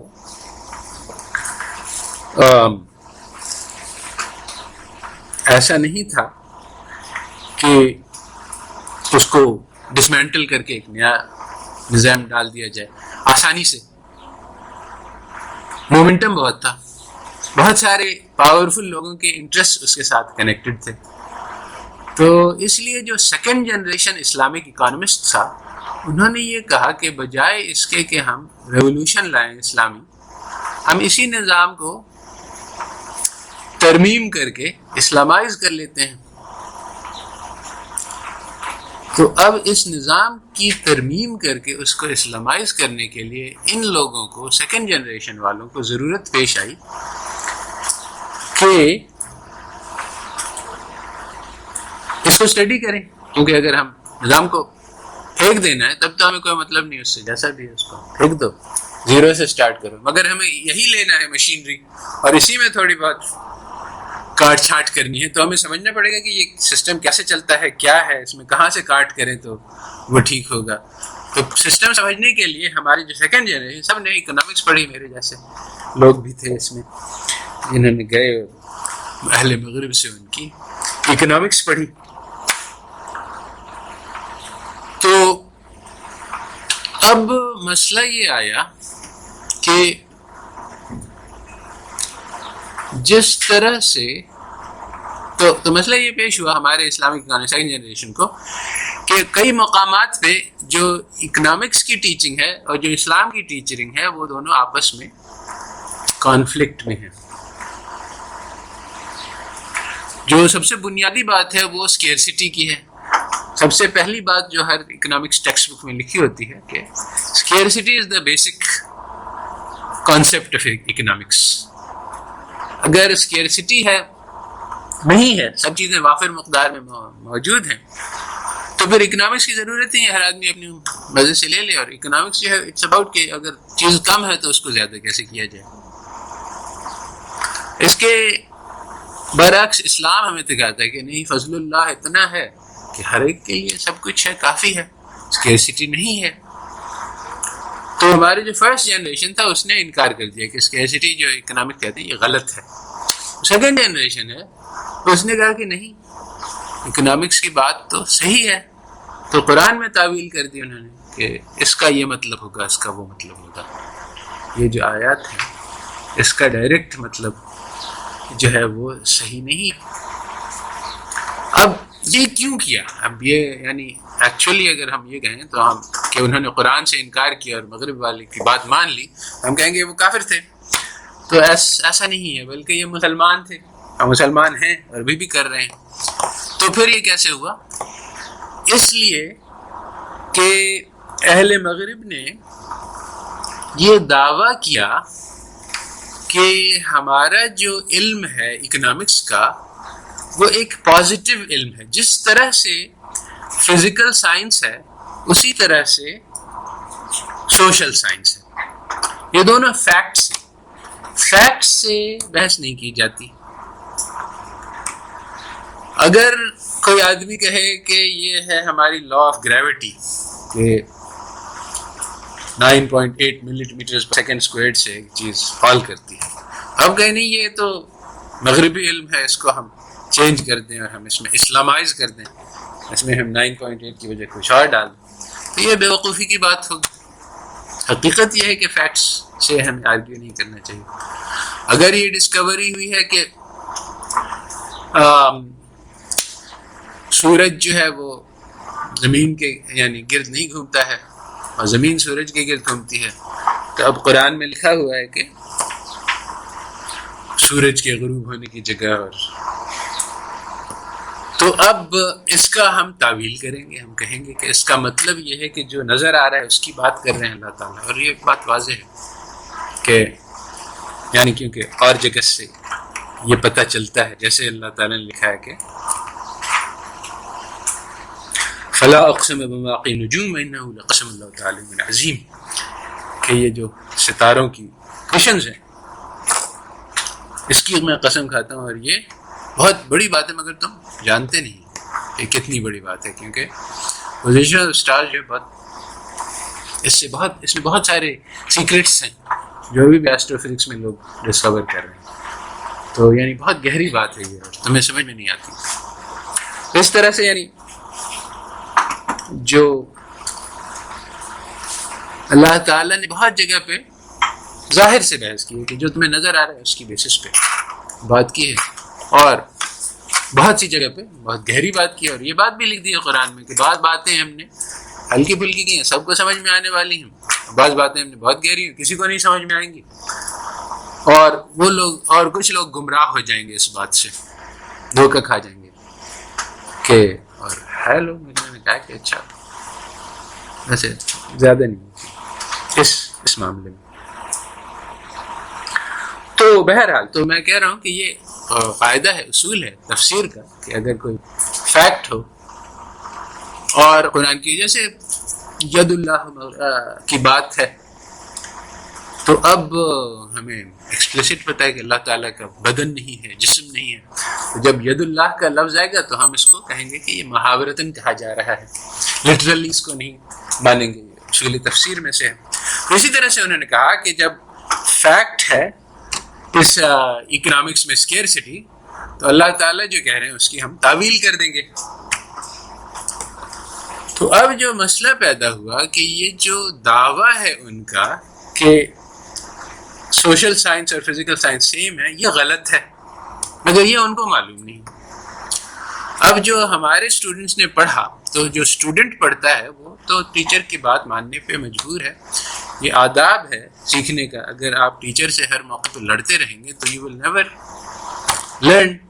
تو انفیکٹ یعنی یہ ہر سلسلے میں، تصوف میں بھی، ہر لائن آف لرننگ میں اسٹوڈنٹ کو دو زانو ہو کے اور اپنا ہاتھ باندھ کے اور اپنی عقل بند کر کے بیٹھنا پڑتا ہے، اور جو بات کہی جا رہی ہے اس کو تسلیم کرنا پڑتا ہے، اس کو تاکہ وہ سیکھ سکے۔ بعد میں ٹھیک ہے، وہ بعد میں جا کے اپنی لڑائی کرے اور کہے کہ ہاں یہ غلط تھا وہ، مگر پہلے سمجھنے کے لیے کیا کہا جا رہا ہے اس کو اپنے آبجیکشن اور اعتراضات کو بند کرنا ہوگا۔ جیسے آپ لوگوں کو سکھلایا کہ آپ لوگ ایڈوانس ٹرینر کہ بھائی کنزیومر جو ہے یوٹیلٹی میکسیمائز کرتا ہے، کوئی بھی اگر ذی ہوش اور ذی عقل ہوگا تو وہ کہے گا کہ کتنی عجیب بات کہہ رہے ہیں، ہم نے تو کسی کو یوٹیلٹی میکسیمائز کر نہ دیکھا نہ خود کیا، مگر بہرحال اب یہ پڑھائی جا رہی ہے، ہم اسٹوڈنٹ ہیں تو ہم مان لیتے ہیں، ٹھیک ہے ٹھیک ہے۔ تو ہمارے اکانومسٹ نے مان لیا بہت ساری غلط دعوے، کیونکہ انہوں نے کہا کہ this is a fact, law of supply and demand اور لا آف گریوٹی ایک ہی طرح کی چیز ہے، حالانکہ یہ بالکل غلط ہے۔ لا آف سپلائی اینڈ ڈیمانڈ غلط ہے، اس کے بہت سارے ایویڈنسز ہیں، اور لا آف گریوٹی صحیح ہے۔ تو ایک تو سمپل بات ہے کہ یعنی غلط چیزوں کو فیکٹ بنا کے پیش کیا گیا، ہمارے اسلامک اکانومسٹ نے ان کو مان لیا۔ جب انہوں نے مان لیا تو اب اسلامک اکنامکس کی گنجائش ہی ختم ہو گئی، کیونکہ اسلامک اکنامکس کو بننا تھا قرآن اور حدیث کے اصول پہ۔ جہاں بھی قرآن اور حدیث کے اصول ٹکرائے آپ کے ویسٹرن اکنامکس سے، تو آپ نے ان کو بالائے طاق رکھ دیا۔ تو اب آپ اسلامک اکنامکس کیسے بنائیں گے؟ چنانچہ ابھی ریسنٹلی میں گیا ہوا تھا جدہ کانفرنس میں اسلامک اکنامکس کی، اور میں نے یہی باتیں کہہ رہا تھا، تو ایک آدمی جو کافی سینئر اسلامک اکانومسٹ ہے اس نے اٹھ گیا کہ نہیں بھائی آپ غلط کہہ رہے ہیں، اور Islamic economics is a branch of classical economics, اس میں ایک شعبہ ہے۔ کلاسیکل اکنامکس پوری کی پوری صحیح ہے، مگر ہاں وہ انٹرسٹ کی اجازت دیتے ہیں، ہم انٹرسٹ اس سے نکال دیں گے، زکوٰۃ اس میں نہیں آتی ہے۔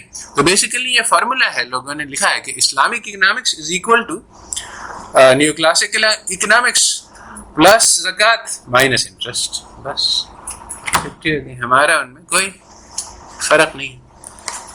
تو یہ بہت بڑی غلط فہمی ہے، اور ہمارے کورس کی بنیاد یہ ہے کہ نہیں، اسلامک اکنامکس بالکل الگ ہے، ہر پوائنٹ پہ 100% اپوزٹ ہے، اور اس بیسس پہ یہ وہ اس علم کا حصہ ہے جس سے ایک ریولوشن آیا تھا۔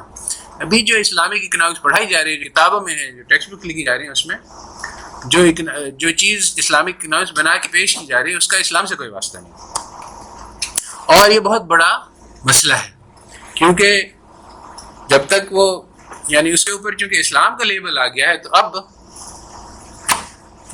عوام کے ذہن میں بھی دھوکہ گیا کہ اچھا اسلامک اکنامکس یہ ہے۔ اگر اسلام کا نام نہیں ہوتا، ہم شروع کرتے ہیں اس سے ہاں بھائی یہ ویسٹرن اکنامکس ہے، یہ اسلامک اکنامکس ہے، مگر اب ایک جعلی اسلامک اکنامکس جو ہے وہ وجود میں ہے۔ اسی طرح سے یہ جعلی اسلامک بینکس ہیں جو وجود میں ہیں. اب بڑا مسئلہ ہے کہ یعنی عوام میں اس وقت ایک بیٹل ہو رہی ہے کہ یہ اسلامک ہے کہ نہیں ہے. تو ہمارا جو یہ کورس ہے اس میں جو جینوئن اسلامک اکنامکس ہے وہ جو کہ قرآن اور حدیث پہ مبنی ہے وہ ہم ڈیولپ کرنے کی کوشش کریں گے. مگر ایکچولی اس میں بہت زیادہ حصہ اس بات پہ خرچ ہوتا ہے کہ ویسٹرن اکنامکس کا ڈینائل. دو حصے ہیں اسلامک اکنامکس کے, ایک ہے لا الہ اور دوسرا ہے الا اللہ. لا الہ میں انکار ہے مغرب کے خداؤں سے, اور اس پہ بہت زیادہ زور ہے یہاں پہ ابھی, کیونکہ وہ اتنے رائج الوقت ہیں. سب سے پہلے یعنی صورتحال یہ ہے کہ مسلمان جو ہیں وہ سجدے میں گرے ہوئے ہیں مغرب کے بت کے سامنے. پہلے اس کو توڑنا پڑے گا, پھر ان کو اٹھانا پڑے گا, پھر ہم ان کو لائیں گے اسلام کی طرف. تو actually this is not the right balance. یعنی جو اسلامک اکنامکس ہے جو صحیح کورس ہے وہ آپ قرآن اور حدیث سے شروع کریں گے, اور اس کا کوئی مطلب ہی نہیں. یعنی اگر کوئی کہے کہ 2+2=5 اور ہم یعنی ایک لیکچر لگا دیں کہ بھائی کیوں 5 نہیں ہوتا ہے, فالتو بات ہے, اس کو چھوڑو, 2+2=4 سے شروع کرو. We don't need to argue کہ یہ سسٹم ہے اور یہ غلط کیوں ہے. غلط ہے اس کو چھوڑو, صحیح سسٹم لاؤ. اصل سے تو یہی ہے. مگر اس وقت زمانے کی ضرورت یہ ہے کہ ہم اس کے 2+2=5 کا آرگیومنٹ انالائز کریں کہ وہ یہ کیوں کہہ رہے ہیں اور اس میں کیا غلطی ہے اور ہم اس کو کیسے غلط ثابت کر سکتے ہیں. یہ سب یعنی اس جنریشن کی ضرورت ہے.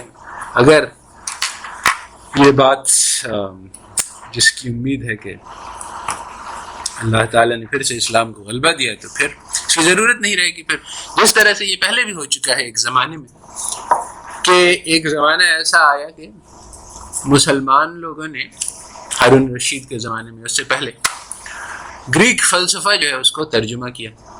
تو گریک فلسفہ نے ہر طرح کی بہت پیچیدہ بحث کر رکھی تھی, اور بہت ہی ان کا, ہمارے عرب صحرا سے آئے تھے, بہت سادہ لوگ تھے, اور قرآن اور حدیث بھی بہت سادہ چیزیں ہیں. اس میں کوئی نہیں ڈیلیبریٹلی, یعنی اس میں کوئی چیز کو بہت زیادہ پیچیدہ کر کے نہیں, بلکہ عام فہم بنایا گیا ہے دین کو, کہ ہر آدمی کے لیے ہے دین. وہ کہ اس میں بہت گہرائی ہے, مگر وہ گہرائی سامنے نظر نہیں آتی. تو جب گریک فلسفہ آیا تو مسلمان بہت اس سے مرعوب ہوئے, اور ایک موومنٹ چلا جس کو کہتے ہیں معتزلہ. انہوں نے یہ کہا کہ یہ جو اتنا مرعوب ہے, کہ یہ بھی ہمارے یعنی جو عقل سے چیز ثابت ہے اس کا بھی وہی سٹیٹس ہونا چاہیے جو دین کا ہے. اب جس چیز کو وہ کہہ رہے تھے عقل سے ثابت, وہ گریک فلسفہ تھا, اور اس کی بڑی پذیرائی ہوئی, اور ہارون رشید نے اس کو اپنا اسٹیٹ مذہب بھی بنا لیا, اور اس کو انفورس بھی کیا, اور علماء کو کہا کہ بھئی اس موقف کو اختیار کرو. تو تھوڑے سے علماء تھے جنہوں نے اس کو ریزسٹ کیا, کہا کہ نہیں, وہی جو ہے وہ عقل سے آگے ہے, اور وہی کا مقام جو ہے وہ اس تک عقل نہیں پہنچ سکتی. انہوں نے ریزسٹ کیا, ان پہ ظلم کیا گیا, آخر میں جو ہے وہ علماء غالب آ گئے. اور بیسیکلی اس لیے کہ اللہ تعالیٰ نے اپنے دین کی حفاظت کا وعدہ کیا, ورنہ سچویشن ایسی تھی کہ غلبہ تو معتزلہ ہی کا ہونا چاہیے تھا. پالیٹکس اور پاور اور سب چیز ان کے ہاتھ میں تھی, مگر اللہ تعالیٰ نے اپنے دین کی محافظت فرمائی اور اس کو بچا لیا. اگر معتزلہ غالب آ جاتے تو گریک فلسفہ جو ہے وہ ہمارے دین کا حصہ بن جاتا. پھر ہم یہ کہتے کہ سورج جو ہے وہ زمین کے گرد چکر کاٹتا ہے, اور اگر کوئی کہتا ہے کہ ایسا نہیں ہے تو وہ کافر ہے. یہی ہوا کرسچینٹی میں. کرسچینٹی والوں نے گریک فلسفہ کو اپنے ساتھ شامل کر لیا بغیر کسی اسٹرگل کے. وہاں کوئی اسٹرگل نہیں, انہوں نے کہا کرسچینٹی میں بہت سارے گریک ٹیچنگز شامل کر لی. تو جب پھر سائنس وہاں نکلا اور اس نے ان سب چیزوں سے انکار کیا, تو یہ بیٹل بن گئی سائنس اور ریلیجن کی, اور پھر وہ ریلیجن اس کو ہار گیا. تو تو جب وہ ہار گیا تو پھر وہ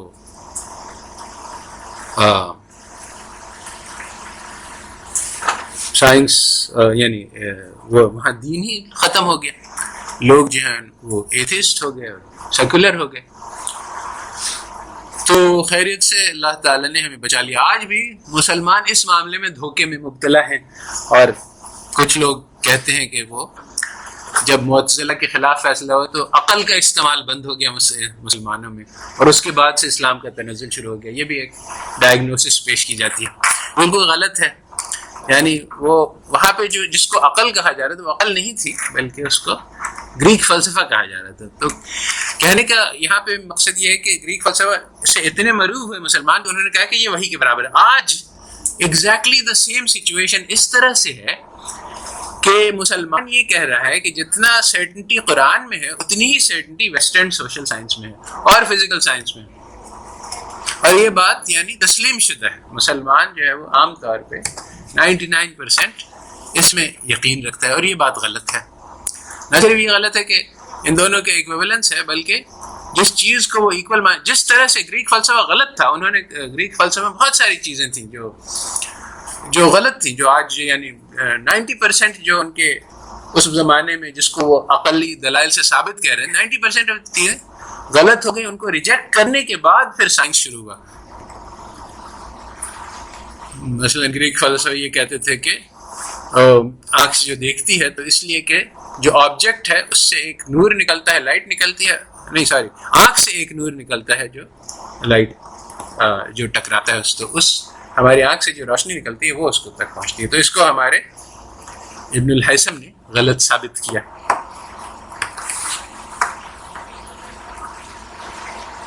تو بہت سارے ان کے مسائل تھے جو 90% جو ہے وہ غلط تھا, وہ عقل سے ثابت تھا. بالکل اسی طرح سے آج جو عقل سے ثابت ہے, جو سیمولسن ہے, جو ہارورڈ میں پڑھایا جا رہا ہے, وہ بالکل 100% لائز ہے. یعنی یہ بات حیرت انگیز ہے. میں یہ کہہ رہا ہوں کہ جو PhD کر رہا ہے ہارورڈ میں اکنامکس میں, اس کو جو پڑھایا گیا سب جھوٹ ہے. اب یہ میرا دعویٰ بہت بڑا دعویٰ ہے, اور لوگ اس کو ماننے کو تیار نہیں, کیونکہ اتنے مرعوب ہیں اہل مغرب سے کہ بس جو وہ کہتے ہیں وہ صحیح ہی ہوگا. اس کی انالیسس کی ضرورت نہیں. میں دلیل پیش کروں تو وہ کوئی سننے کو تیار نہیں, کیونکہ پہلے سے یہ بات طے شدہ ہے کہ وہ جو کہتے ہیں وہ صحیح ہوگا, کیونکہ یہ اہل مغرب کا قول ہے. آخر بات بھی ہے, یعنی اس میں اتنا بھی یعنی بودھی بات نہیں. دیکھو بھائی, یہ لوگ ہیں جنہوں نے کمپیوٹر بنایا ہے, جنہوں نے چاند تک پہنچ گئے ہیں, جنہوں نے ایٹم کو سپلٹ کر دیا, جنہوں نے بایو کیمسٹری بنائی, جنہوں نے اتنی ساری دوائیں بنائی.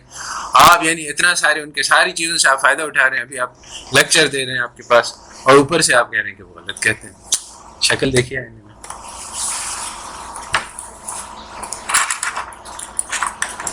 تو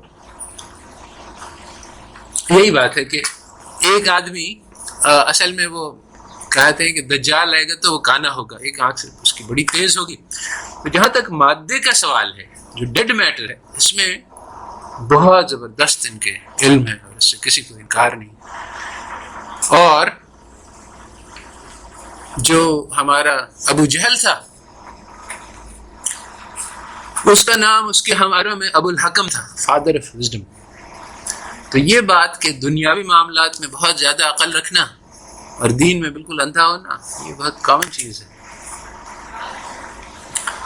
آج بھی یہ لوگ یعنی جہاں تک ڈیڈ میٹر کا تعلق ہے اس میں بہت زیادہ حکمت اور بصیرت رکھتے ہیں, اور انسان کے بارے میں بالکل ہی کورے ہیں. تو اب جو اکنامکس ہے یہ انسانی علم ہے, انسان کو اپنے مال کے ساتھ کیا کرنا چاہیے. اس میں جو اسلامی تعلیمات ہیں کہ حرام کیا ہے, حلال کیا ہے, جائز کیا ہے, ناجائز, یہ بہت قیمتی ہیں.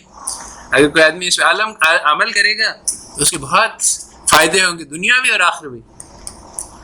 مگر انہوں نے جو اکنامکس کے نام سے علم وضع کیا ہے وہ بالکل ہی زیرو ہے.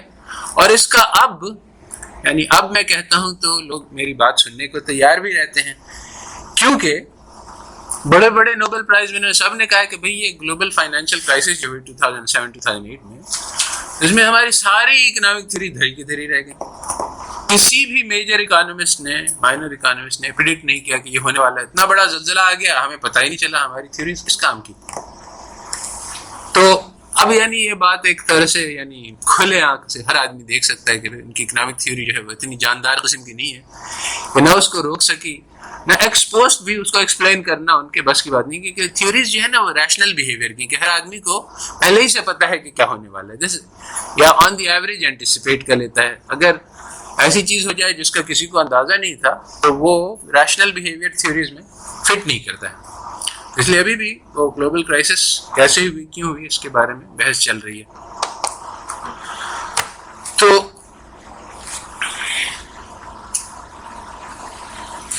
یہ تو تھا جنرل بیک گراؤنڈ کے. اس کورس میں ہم کیا کرنے جا رہے ہیں. تو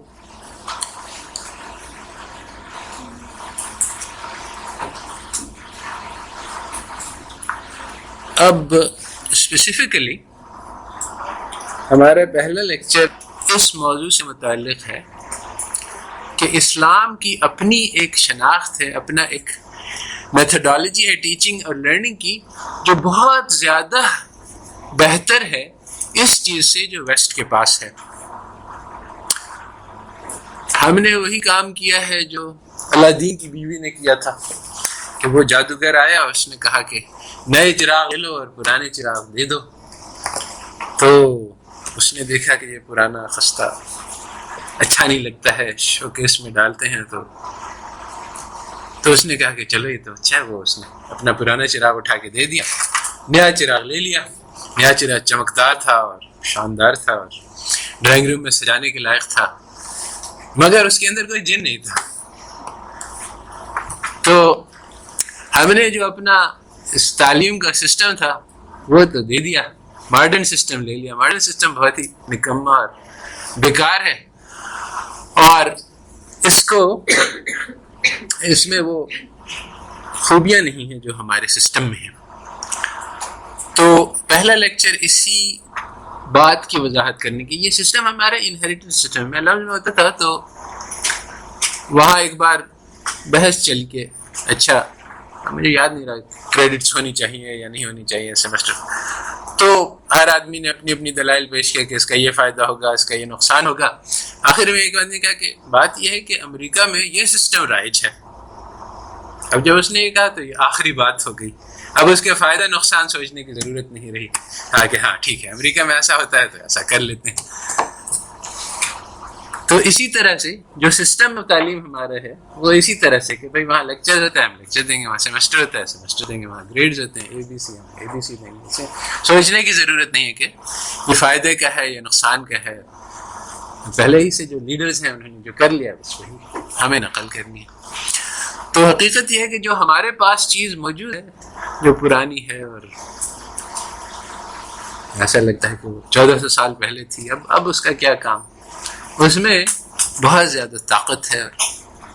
تو آج کا جو لیکچر ہے اس کا مقصد یہ تھا کہ یہ میتھڈالوجی سکھلائی جائے. مگر یہ لیکچر پہلے سے ٹیپڈ ہے, موجود ہے, اور میری خواہش یہی ہے کہ آپ لوگ اس کو دیکھ لیں, کیونکہ جو بات میں بتلانا چاہ رہا ہوں وہ بہت زیادہ گہری ہے, بہت زیادہ ملٹی ڈائمینشنل ہے.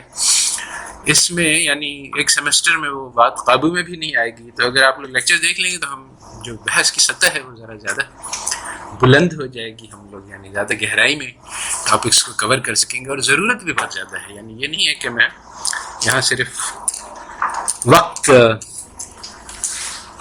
گزار رہا ہوں, بلکہ ایک کام ہے جو کرنے کا ہے اس وقت دنیا میں, اور جو بوجھ ہے اللہ تعالیٰ کے پیغام کا وہ بہت زیادہ بھاری ہے. اللہ تعالیٰ نے خود اس کو کہا ہے کہ انا سنلقی علیک قولا ثقیلا, کہ میں تمہارے اوپر ایک بہت بھاری کلام اتار رہا ہوں. اور کہا ہے کہ لو انزلنا هذا القرآن على جبل لرأيته خاشعا متصدعا من خشية اللہ, کہ ہم یہ قرآن پہاڑوں پہ اتارتے تو وہ ریزہ ریزہ ہو جاتے. تو یہ پیغام ہے جو رسول اللہ صلی اللہ علیہ وسلم کا پیغام ہے, جس کے اوپر پہنچ گیا اس کے اوپر اس کی زندگی ختم ہو گئی, ان دا سینس کہ اس کو پھر یہ چھوٹی موٹی جو آج جو ہے نا, انسان بہت قیمتی ہے, انسان اللہ تعالیٰ کے لیے ہر مرد اور ہر عورت، یہ بھی بات اسلام کی یونیک ہے کہ عورتوں کو ایگزمپٹ نہیں کیا کہ چلو مرد جا کے کام کریں گے، عورتیں جو ہے گھر کا کام کریں گے، نہیں. خطاب ہے اللہ تعالیٰ کا قرآن میں جس میں عورتوں دونوں کو ڈائریکٹلی کہا گیا. وہ عورتیں جو اچھائی کا حکم دیتی ہیں، برائی سے منع کرتی ہیں، وہ مرد. اور مفسرین حضرات نے لکھا اس میں کوئی ضرورت نہیں تھی. عربی جو ہے وہ گرامر کے قاعدے کے اعتبار سے اگر کہتے کہ ہر شخص یا ہر مرد، تو اس میں عورتیں ضمناً شامل ہو جاتی، مگر اللہ تعالیٰ نے کہا کہ نہیں، اس میں پکا کر لیں بات. یہ نہیں ہو کسی کو غلط فہمی کہ یہاں پہ خطاب جو ہے وہ صرف مردوں سے ہو رہا ہے، ہم لوگ اس میں مخاطب نہیں ہیں. تو اچھائی کا پھیلانے کا حکم ہر مرد اور ہر عورت پہ، اور برائی کو روکنا ہر مرد اور عورت پہ الگ سے خاص طور پہ وضاحت کر کے کہ یعنی کوئی بعد میں کہے کہ میں تو سمجھی کہ یہ مردوں سے مخاطب ہے.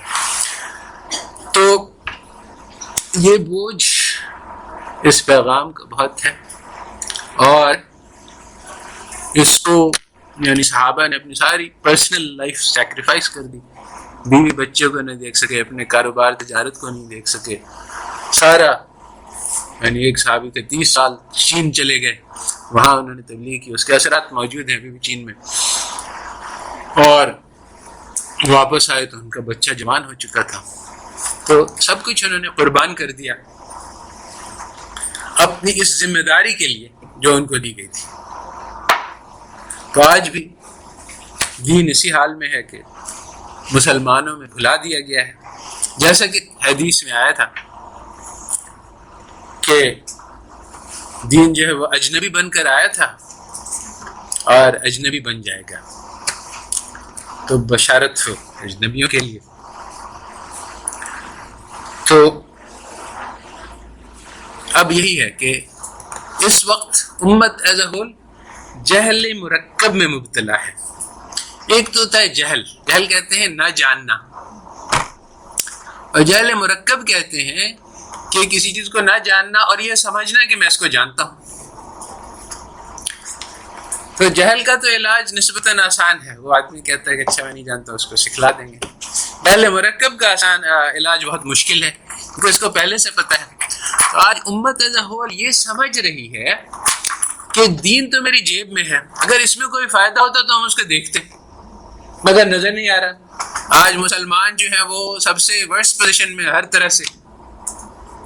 تو اس کا مطلب یہ ہے کہ دین میں کوئی فائدہ نہیں ہے کیونکہ دین تو پہلے سے موجود ہے. تو اب کیا کرنا ہوگا؟ ہمیں جو ہے وہ ویسٹ سے سیکھنا ہوگا، ان کی نقل کرنی ہوگی، ان کے علوم کو سیکھنا ہوگا، تب جا کے ہم ترقی کریں گے. تو اب ان کو یہ سمجھا کہ نہیں بھی دین پہلے سے موجود نہیں ہے. یہاں پہ یعنی لڑائی ہوتی ہے، پھر وہ لوگ اٹھ کے کھڑے ہو جاتے ہیں، ناراض ہو جاتے ہیں. تو ابتدا تو یہاں سے ہوگی کہ جو ہمارا طریقہ تعلیم ہے وہ بہت ڈفرینٹ ہے اس طریقہ تعلیم سے جو ویسٹ نے ہمیں سکھلایا ہے. اب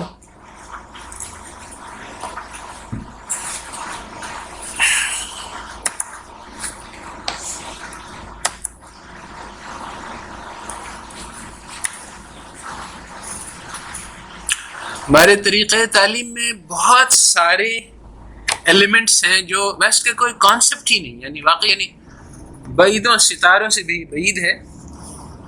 اور مگر ان کا تو خیر وہ بیچارے محروم ہیں دین سے. جو افسوس ہے وہ تو مسلمانوں پہ ہے کہ ہم نے ان کی نقل کر کے ان کو بھی محروم کر دیا دین سے.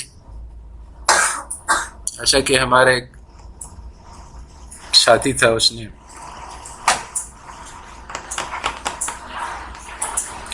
کسی کو دعوت دی اسلام کی، تو اس نے کہا کہ اگر مسلمانوں کے پاس کچھ ہوتا تو وہ ہماری ایمبیسیوں کے آگے لائن لگا کے کیوں کھڑے ہوتے.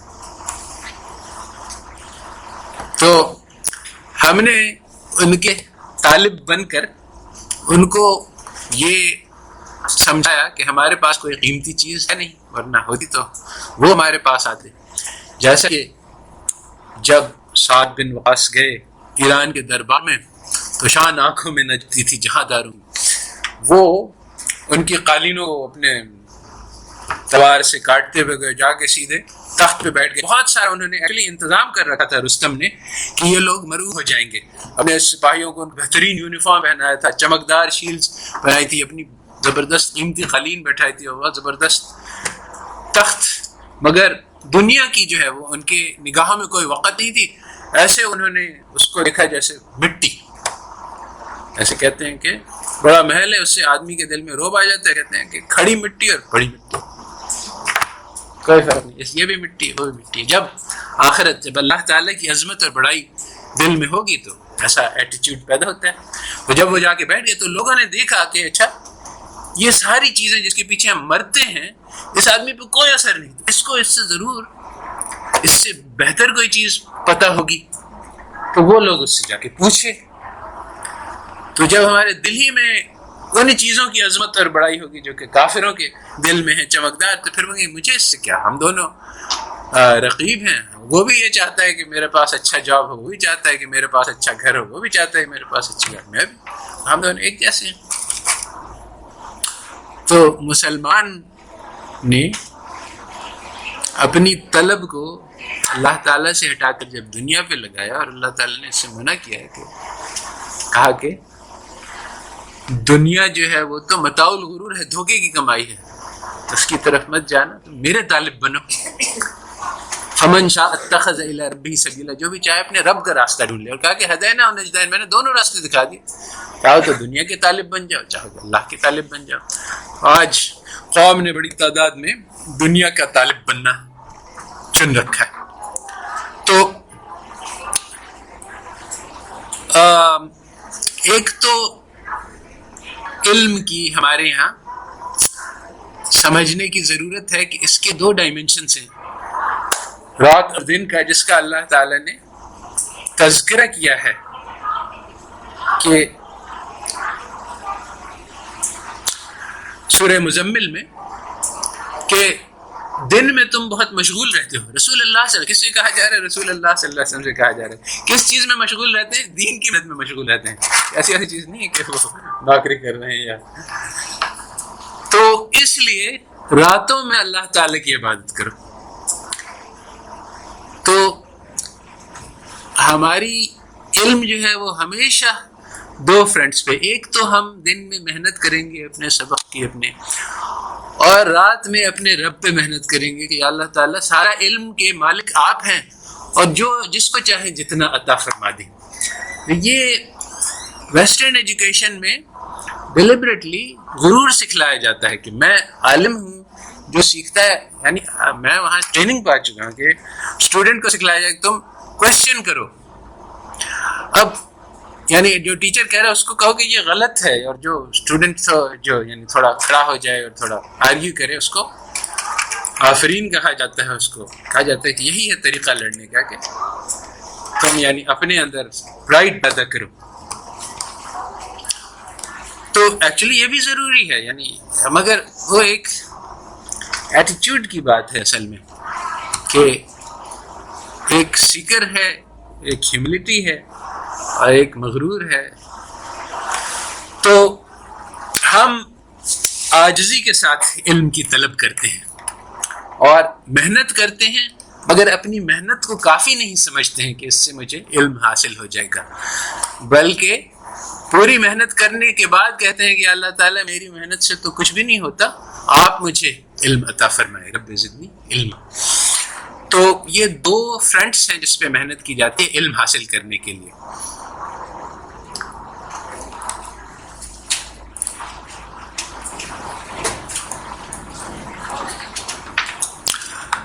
پھر یہ بات ہے کہ علم کا حصول جو ہے وہ فی نفسہ ہی مطلوب نہیں ہے.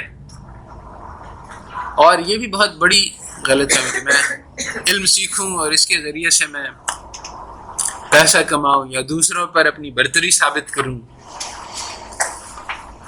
یا لوگ میری تعریف کریں کہ کتنا بڑا عالم ہے. تو یہ بہت ہی مہلک قسم کی نیت ہے، اور یہ نیت یعنی سکھلائی جاتی ہے بس اب تک کہ ہاں تم پڑھو گے لکھو گے تو تم مشہور ہو جاؤ گے، لوگ تمہاری تعریف کریں گے. اس کا اسلام سے کیا واسطہ ہے؟ یعنی دس از ایگزیکٹلی یعنی جو کسی کو ہلاک کرنے والی بات ہے کہ اگر کوئی آدمی اس نیت سے علم حاصل کرے کہ لوگ میں مشہور ہوں گا اور میری شہرت ہوگی اور میرے پبلیکیشنز ہوں گے، اور چنانچہ مگر مسلمان اس میں مبتلا ہیں، پتہ ہی نہیں، اپنا طریقہ تعلیم ہی بھول گئے۔ تو ان صلاتی و نسکی و محیای و مماتی للہ رب العالمین، سب چیزوں کو رخ اللہ تعالیٰ کی طرف کرنا، اخلاص کے ساتھ عبادت کرنا، اپنی تعلیم کو عبادت کا ذریعہ بنانا، یہ ایک محنت کا کام ہے اور آسان بھی نہیں ہے۔ ہم بیٹھیں تو ہم نیت کریں، کیا نیت کریں جس سے یہ عبادت بن جائے؟ تو اس میں یہ کرنا ہوگا کہ جو علم ہمیں حاصل ہو وہ ہم اس سے امت کی خدمت کریں گے، پھر یہ عبادت بنے گا۔ اتنا یہ بعید ہو گیا ہے، پہلے تو یہ بہت کامن تھا، یہ بات سب کو سمجھ میں آتی تھی، آج کسی کو سمجھ میں نہیں آتی۔ آج جو ہے وہ ڈاکٹر جو ہے وہ بیٹھا ہے تو وہ اس لیے بیٹھا ہے کہ میں غریبوں کی بیماری سے فائدہ اٹھا کے پیسے بناؤں گا، حالانکہ یہ کبھی بھی اور کسی بھی معاشرے میں اس کو اچھی بات نہیں سمجھا گیا، بلکہ ہمارے یہاں تو وہ قرآن کی آیت ہے کہ ایک آدمی کی جس نے جان بچائی وہ ایسا ہے جیسے اس نے ساری دنیا کو بچا لیا۔ تو اس لالچ میں کہ ہم اس اجر کو کمائیں گے اللہ تعالیٰ کے، لوگ ڈاکٹر بنتے تھے کہ ہم لوگوں کی خدمت کریں گے پیسہ کمانے کے لیے۔ آج کل یہ صورتحال ہے کہ وہ شفا میں انٹرویوز ہو رہے تھے وہ اسٹوڈنٹس کے داخلے کے لیے، تو ایک اسٹوڈنٹ سے پوچھا ابھی پچھلے سال کی بات کہ ہاں بھائی وہ ایپیڈیمیولوجی ہوتی ہے کہ اگر ایک شہر میں وبا پھیل جائے تو اس کے کیا کیا اثرات ہوں گے تو اور کیا کرنا چاہیے، تو اس نے کہا کہ اس نے سوچا پھر ڈاکٹروں کی کمائی بڑھ جائے گی۔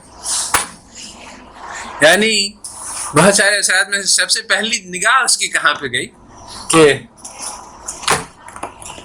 تو یہ بیماری ہے دل کے اندر، پیسے کی محبت جو ہے وہ بیماری ہے، جس کو بتلایا اللہ تعالیٰ کی امت کے دل میں یہ بیماری پیدا ہو جائے گی تو پھر کافر اس پہ غلبہ پیدا ہو جائیں گے، دنیا کی محبت پیدا ہو جائے گی، آخرت کا خوف پیدا ہو جائے گا۔ جو مسلمان جو غالب آئے وہ اس لیے کہ وہ آخرت کے چاہنے والے تھے، اللہ کے چاہنے والے تھے اور دنیا سے دور رہنے والے تھے۔ آج یہ کہا جا رہا ہے ایکسپلیسٹلی کہ مسلمانوں کا ڈکلائن اس لیے ہوا کیونکہ وہ آخرت کے طالب بن گئے۔ بالکل غلط بات ہے، 100% اپوزٹ آف دا ٹروتھ۔ انہوں نے دنیا سے تعلق چھوڑ دیا اور اس لیے وہ دنیا میں پیچھے رہ گئے، اور آج ہمارا جو حل ہے مسئلوں کا کہ ہم دنیا میں خوب زور سے لگیں اور جان اپنے دل و جان لگا کے دنیا کے اندر لگ جائیں تو پھر ہماری ترقی ہوگی۔ اس کا کوئی واسطہ نہیں اسلام سے، اور غلط ہے پوری ڈائیگرام۔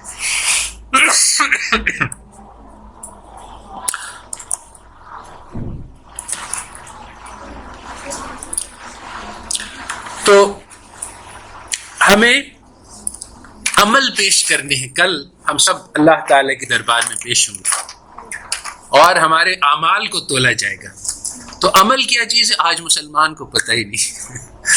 جو سب کو پتہ ہے میرے بینک اکاؤنٹ میں کتنے پیسے ہیں، مگر وہ چیز جو کہ کل تولی جائے گی وہ بتلائی گیا ہے قرآن میں، عمل کیسے بنتا ہے، وزنی کیسے ہوتا ہے، مگر پتہ ہی نہیں۔ آج ہم لوگ ہر چیز ہماری ایک عمل ہے، آج ہم ایک عمل کر رہے ہیں، ابھی ایک عمل کر رہے ہیں، میں پڑھانے کا عمل کر رہا ہوں، آپ لوگ پڑھنے کا عمل کر رہے ہیں۔ اب یہ عمل قیمتی کیسے بنے گا، یہ تولا جائے گا کہ نہیں تولا جائے گا؟ اگر ہم اس میں غلط نیت کر لیں تو یہ ہماری گناہوں میں شمار ہوگا، اگر اس میں صحیح نیت کریں گے تو یہ ہمارے اعمال میں شمار ہوگا۔ تو سب سے پہلی بات یہ کہ عمل کو سمجھنا ہے کہ اس بات کو جو ہم یہاں کر رہے ہیں، تعلیم اور تعلم، یہ رسول اللہ صلی اللہ علیہ وسلم معلم بنا کر بھیجے گئے تھے۔ تو چنانچہ اس میں یعنی اسلام میں رہنمائی بہت ساری ہے، یعنی اتنی گہری ہے کہ کتابوں میں نہیں آ سکتی ہے ابھی۔ اس کو چھوڑ کے ہم اہل مغرب سے سیکھیں کہ کیسے پڑھایا جاتا ہے، لیکچر کیسے دیا جاتا ہے، اسٹوڈنٹ کیسے بنایا جاتا ہے۔ یہ یعنی بہت بڑا ظلم ہے، اپنے اوپر بھی اور ساری انسانیت پہ ظلم ہے، کیونکہ جب ہم یہ کرتے ہیں تو لوگ کہتے ہیں کہ اسلام کا میں اس میں کوئی رہنمائی نہیں ہے۔ دو مسلمانوں کا آپس میں کیس ہوا، ایک یہودی جج کے پاس پیش ہوئی ہے، میرے سامنے نیو جرسی میں۔ تو اس جج نے جو یہودی تھا اس نے پوچھا کہ بھائی تم لوگ کا جو یہ جھگڑا ہے اس کے بارے میں قرآن میں تم لوگوں کو کوئی رہنمائی نہیں دی گئی ہے کہ کیسے اس کو ریزالو کرو. شرم سے ڈوب مرنے کا مقام تھا، کیونکہ تھا یعنی قرآن میں ان سارے ایشوز ہیں، مگر نہیں، ان کو یہودی سے اپنا فیصلہ کروانا. تو عمل کیسے بنے گا یہ؟ تو سب سے پہلی بات یہ ہے کہ ایک غلط فہمی ہوتی ہے لوگوں کو، بہت بڑا عمل چاہیے، جیسے آدمی شہید ہو جائے یا ساری زندگی اپنی علم میں ڈیوٹ کر دے یا اپنے سارے پیسے خرچ کر دے. تو یہ جو حدیث ہے جو آپ لوگ سب کو معلوم ہوگی کہ پہلے 3 لوگ جو پیش ہوں گے وہ یہ اعمال کر کے آئیں گے، ان سب کو جہنم میں ڈال دیا جائے گا کیونکہ نیت صحیح نہیں تھی. اس سے یہ بات سمجھائی گئی ہے کہ عمل کو بڑا ہونا ضروری نہیں ہے، اس کی نیت پہ نا، جتنا خلوص کے ساتھ ایک چھوٹا سا عمل، ایک کھجور کا ٹکڑا بھی صدقہ کر دیا جائے مگر دل میں اللہ تعالیٰ کی محبت ہو. وفی حب ہی، اللہ تعالیٰ نے قرآن کہا ہے کہ وہ لوگ کھلاتے ہیں غریبوں کو اللہ تعالیٰ کی محبت میں. یہ جو اللہ تعالیٰ کی محبت، یہ اللہ تعالیٰ کہتے ہیں کہ جب تم قربانی کرتے ہو تو اس کا خون اور گوشت نہیں پہنچتا ہے، وہ جو دل کا جذبہ ہے وہ پہنچتا ہے. یہ دل کا جذبہ ہے جس سے بڑے عمل بنتے ہیں. یہ نہیں ہوتا ہے کہ عمل کو بہت بڑا ہونا چاہیے کہ ہم ساری ملک میں ایک ریولوشن لے آئے اور لاکھوں کی آرمی لیڈ کریں. نہیں، ایک آدمی اکیلا لگا ہوا ہے، وہ اس کا عمل بہت بڑا ہے اگر اس کے دل میں خلوص ہے.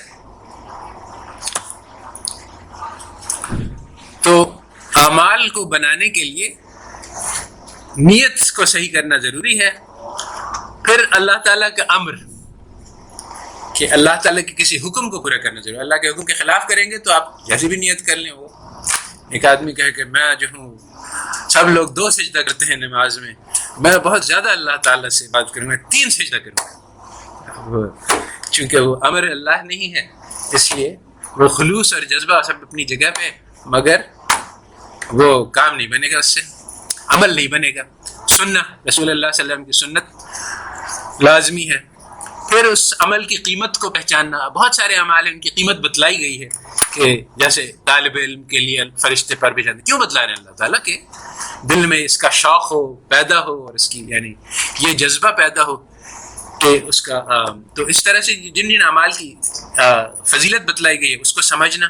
پھر ایک مجاہدہ ہوتا ہے، اس کی بھی بڑی تعریف ہے. اللہ تعالیٰ نے کہا ہے والذین جاہدوا فینا لنہدینہم سبلنا. تو عمل بنانے کے لیے ہمیں محنت کرنی ہے، کہ مشقت کرنی. ہو سکتا ہے کہ ہمارا دل نہیں چاہ رہا ہو، ہمیں دل چاہ رہا ہے کہ جا کے کھیلیں، پکنک منائیں، یہ کریں وہ کریں. اور جو امر ہے، جو وقت کا تقاضا ہے، وہ یہ ہے کہ ہم بہت بورنگ کام کریں، بہت محنت کریں. تو اب اس کو مجاہدہ اور قربانی کرنی ہوگی. نیکسٹ کلاس ہے، ٹھیک ہے. وہ مجھے اچھا، تو نیکسٹ ٹائم 8:30 بجے پھر. یہ لیکچر پورا ٹیپڈ ہے، تو آپ لوگ کوشش کریں کہ اس پہ یعنی ایکسیس لے کے دیکھ لیں. اور میں چاہتا ہوں کہ وہ گروپ بن جائے تاکہ سب کی ای میلز میرے پاس آ جائیں، تاکہ ہم لوگ کمیونیکیشن وائے ای میل اور ڈسکشن وائے ای میل بھی کر سکیں. اس کو ختم کرتے ہیں، ذرا لمبا ہو گیا. سبحان ربک رب العزت عما یصفون وسلام علی المرسلین الحمد للہ رب العالمین.